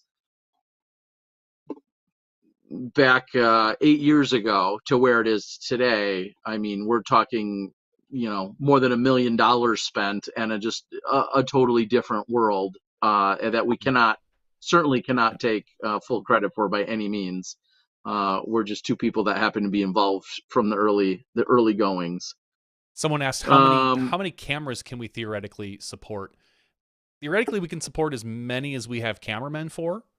The more cameras we have, the more replay operators we'll need, because as I get, anything more than we have 7 cameras right now, and really I get a little lost at more than 5. So I'm very thankful when, sometimes I'm looking at, I'm like trying to peek around and look at other things, and Mo will say, hey, we've got someone on 4. And it's like, oh yeah, that person has to go to 4, because I'll get caught busted looking at other things. The more cameras we bring in, it just means that we would play more things in replay. But the other thing I was thinking is, and I've said this about a couple different upgrades that I've been proven wrong about, I don't know how valuable that is. Like right now we're covering more or less the top 3 cards. We have the 3 cameras on lead, 2 on chase, and then 1 roamer, which usually goes to maybe a 3rd or 4th or 5th card of someone having a hot round. I don't know how we can fit in much more golf. Like just in general. That's exactly it. Without it getting literally, breakneck pace where you're just shot. Not the song, but just the shots. I don't know how much more you can really fit in, and how valuable that is to watch someone who, maybe, you might get the 100-foot throw in, but is that worth hiring like 2 to 3 more people to cover a 4th and 5th card just so you can hopefully catch some of those great throw-in shots? I don't know the right answer to that. Yeah. Now you can argue that, you could hire 5 more people and you could have dual broadcasts where then you have, somebody running a broadcast just of the third card or just of the second card, and your primary feed then pulls in that feed when it wants and stuff like that. But you're getting very complicated at that point, and probably beyond our expertise, where you're starting to bring in a true knowledgeable vetted production company for a lot of that stuff. But I don't know. I've said, yeah. I also said I didn't think we'd ever see a drone used regularly, and I didn't think it was worth the money. And I've been proven wrong about that for sure, because I love the drone. It's a great safe space, because you can always go to a drone shot and just be like, look at the little people. Yeah, I mean, every time I heard the drone being cut to, I looked up and I'm like, I can't see it. I know, it's way up there. Ryan Pilcher says, let me get the split 6 camera view. I swear to God, Ryan, I have been pushing for it. I want it. I would love to have a DGN exclusive of the multi-view that more or less the camera ops, or not the camera ops, I'm sorry, the commentators are watching. How cool would that be to see, you'd see program and preview of what, what's actually on the screen and what's going to be coming up. And then 6, you'd get to see all 6 cameras. Now, granted, again, that's a raw feed. You're watching them move around. You're watching them. It could be very disorienting. That would be a very unique thing that someone would want to watch. But you would get to see necessarily maybe, oh, cool, we get to watch everyone on the second card all the time. Sure. Maybe you care about that, and you don't care that you're going to get a ton of camera movement, like when the guy just gets up and walks because he knows he's not on camera. There would be some things that we would probably have to change, because I would not put right now, the booth is one of those cameras. I would not want to show the booth 100% of the time. No. You would catch like Terry and Nate Doss just like hugging and holding hands, and every once in a while, like just canoodling and snuggling with their shared blanket, watching golf. I'm not worried about that. Sorry. We just don't want to make Val jealous. I know. Just the 3, you, Nate, and Nate, and like this under this big blanket would be so hilarious. Just this giant DGPT blanket, all watching on a couch or something. I would remove them, because they should not be on camera 100% of the time. That's not their job. We're not here the Disc Golf Pro Tour is not here to make, celebrities out of our commentators. That's not the gig. And I would not want, they need to be able to focus and relax and take a step back and grab a drink or a bite to eat or something when you're not listening. But I could see having, all the cameras that you could see. I would love to. I would love it. I would absolutely love it, honestly. And I've said it multiple times. So maybe saying it out loud here again will kick somebody in the butt. Hey, Ryan says, give us a camera view of the control room instead. I've done some behind the scenes stuff, but I wouldn't want that either. It would be nice to have a fixed hole on some cameras, on some cards. We've talked about that in the past, having that be its own feed as well, that we could just pull in a static camera on 16 at Emporia and 17 at USCGC, or 8 at Maple Hill, someone says. Both those are all great ideas. I would love to see something like that. I don't know if it could be static or if it would have to be a manned camera. That's again, we would need another backpack for that, and we currently have something we currently don't have right now, but I think that could be a really cool DGN bonus feature as well. But again, that's another thing that someone needs to monitor, make sure that it's up, kind of the feed, and communicate with the person. And it's a little bit more involved when you have a static camera like that than just let's set it and forget it. But yeah, those are all great things and things that we've all talked about. So Terry, let's do a giveaway. No, Terry, we don't hear you anymore. Instead, I just went off. All right, let's do a giveaway. So this is our Patreon giveaway. Terry, you can refresh your browser maybe. This is our Patreon giveaway. You can be eligible for this by supporting Smashbox TV on patreon.com. That's patreon.com/SmashboxTV. Tonight, we're going to give away a disc member disc in a box. It's got a 170 disc, and an XL t-shirt, I think. I don't think that's a 170 XL from Discraft, but it does say something on there. Although that would be pretty awesome if it was just this awesome old school XL disc. So we have 179 people eligible for our giveaway tonight. And Terry, are you there? I don't know. Can you hear me now? I can hear you now. So what Well, number? that was weird. What would you like to? How would you like to give this away? Keep my Terry? audio out of your mouth, Johnny. Keep my audio out of your mouth. Exactly. All right. Yes, I heard all of that. Let's do. It's the 4th weekend of the Throwdown the Mountain, so let's do the 4th number. That sounds good. Our 4th number. Our first number is 122. Our second number is 164. Our third number is 8. I sorted them by first name tonight. Our 4th number is 5. Dang, 8 and 5. 5. Isn't it low? First name, so this should be an A. 5. This is for sure got to be an A. We're An gonna Aaron? find out. No, not AA. That gonna wouldn't make find out. sense. First name? It's not Aaron. Oh, it's Brian. No, but it is an A. It's Alex. Alex Diggins. Alex, I think Alex has been waiting for me to send him something from last year. Alex, buddy, Awkward. you get doubled up. No, I do apologize. I think Alex might have something coming, which is funny that I know it off the top of my head too. It shows you how it actually keeps me up at night. So I apologize. But no, seriously, I feel like Alex, or he reached out to me for something else. Either way, good to know, because that means it's definitely going to get done. You can double up. You can save yourself some postage. I'll more than double up. Yeah, so congratulations, Alex. Thank you for being a Patreon supporter at the Studio Mini level that is behind us right over here. And yeah, I'm very happy. So thank you, Alex. You'll get this disc member box. I'll put your name on it right now so that I remember who it's for. Congratulations. Yeah, I like it. All right. Well, I mean, I hate to do giveaways and cut and run, but I think it's about that time. Yeah, it's apparently an hour later. So what is it? 1:17 plus I gotta drive. I've been asked by one of my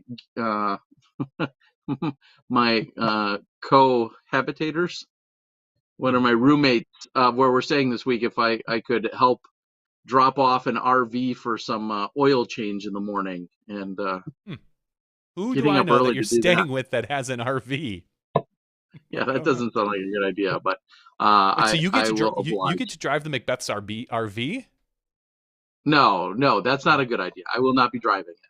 Oh, I'm guessing I will follow him to the oil change place. That's way less fun. He'll drive his RV, which makes a lot more sense than me driving it. And then I don't know if it stays there for a day or what they have to do. I don't know what all is getting done. But then I'll bring him back to our residence. So, but it has to be done come early morning, which I guess I'm going to get on board for. Lunch here in Thailand, David John says. Hope you're well over there, buddy. All right. Well, we're going to close it out, guys. It's been a lot of fun. Hannah Macbeth just chimed in and said she's got 2 more hours in her drive. Can we keep this going? Hannah? Yes. And believe it or not, that's why I believe I was sequestered to help out in the morning, because Hannah needs her beauty sleep. So as if I don't, I'm going to be the one getting up to help out in this case. So Hannah, just do what I do. Call Terry personally. He'll talk to you for like 2 hours. I guarantee it. Yeah, Hannah. I mean, I've got another hour drive. So if you want to catch up, we can before I see you in 2 hours. So that's the way to do it. But seriously, it's been a lot of fun. I'm very much looking forward to this weekend. I think a lot of the world is looking forward. I mean, this event has created such a hype and a buzz about itself, and understandably so. 10 years running, we've got some of the best players in the world that are putting it on their schedule. It's one of those rare times now. It's not an elite series, it's not a silver series, and yet or a major, and yet people are going out of their way to be here. And to me, that speaks volumes. And I can't thank Mike Barnett and his entire crew, along with the readers, Dwayne and his wife, Susan, for just putting us up and making this such a special weekend, and one that I'm really looking forward to. So very, very much looking forward to, and just hoping that some good weather is somehow comes about for the weekend. I want to give away some stuff. Just find some stuff. No. Oh, he's coming back. Oh, shoot. All right. There's a sale at Sun King this weekend. Stop in. Tell them the Disc Golf Guy sent you. All right. For Johnny V and myself, the Disc Golf Guy, along with Mike Barnett from Sun King and his entire staff and crew, looking forward to an amazing weekend. Look for some post-production. We may hold it off. We're trying to decipher when the best release point is. We know MCO is going to have post-production and live. So rather than maybe having that congestion, we may just start with a massive release on Monday, go Monday, Tuesday, Wednesday. We're working on those details, but I guarantee you guys are going to see some great footage of an incredible course with some great play. So looking forward to it, and probably have the champion on come next week. Podcast 396 after show, that much closer to 400. That's not my weight, guys, but we'll see you next week when you step inside the Smashbox.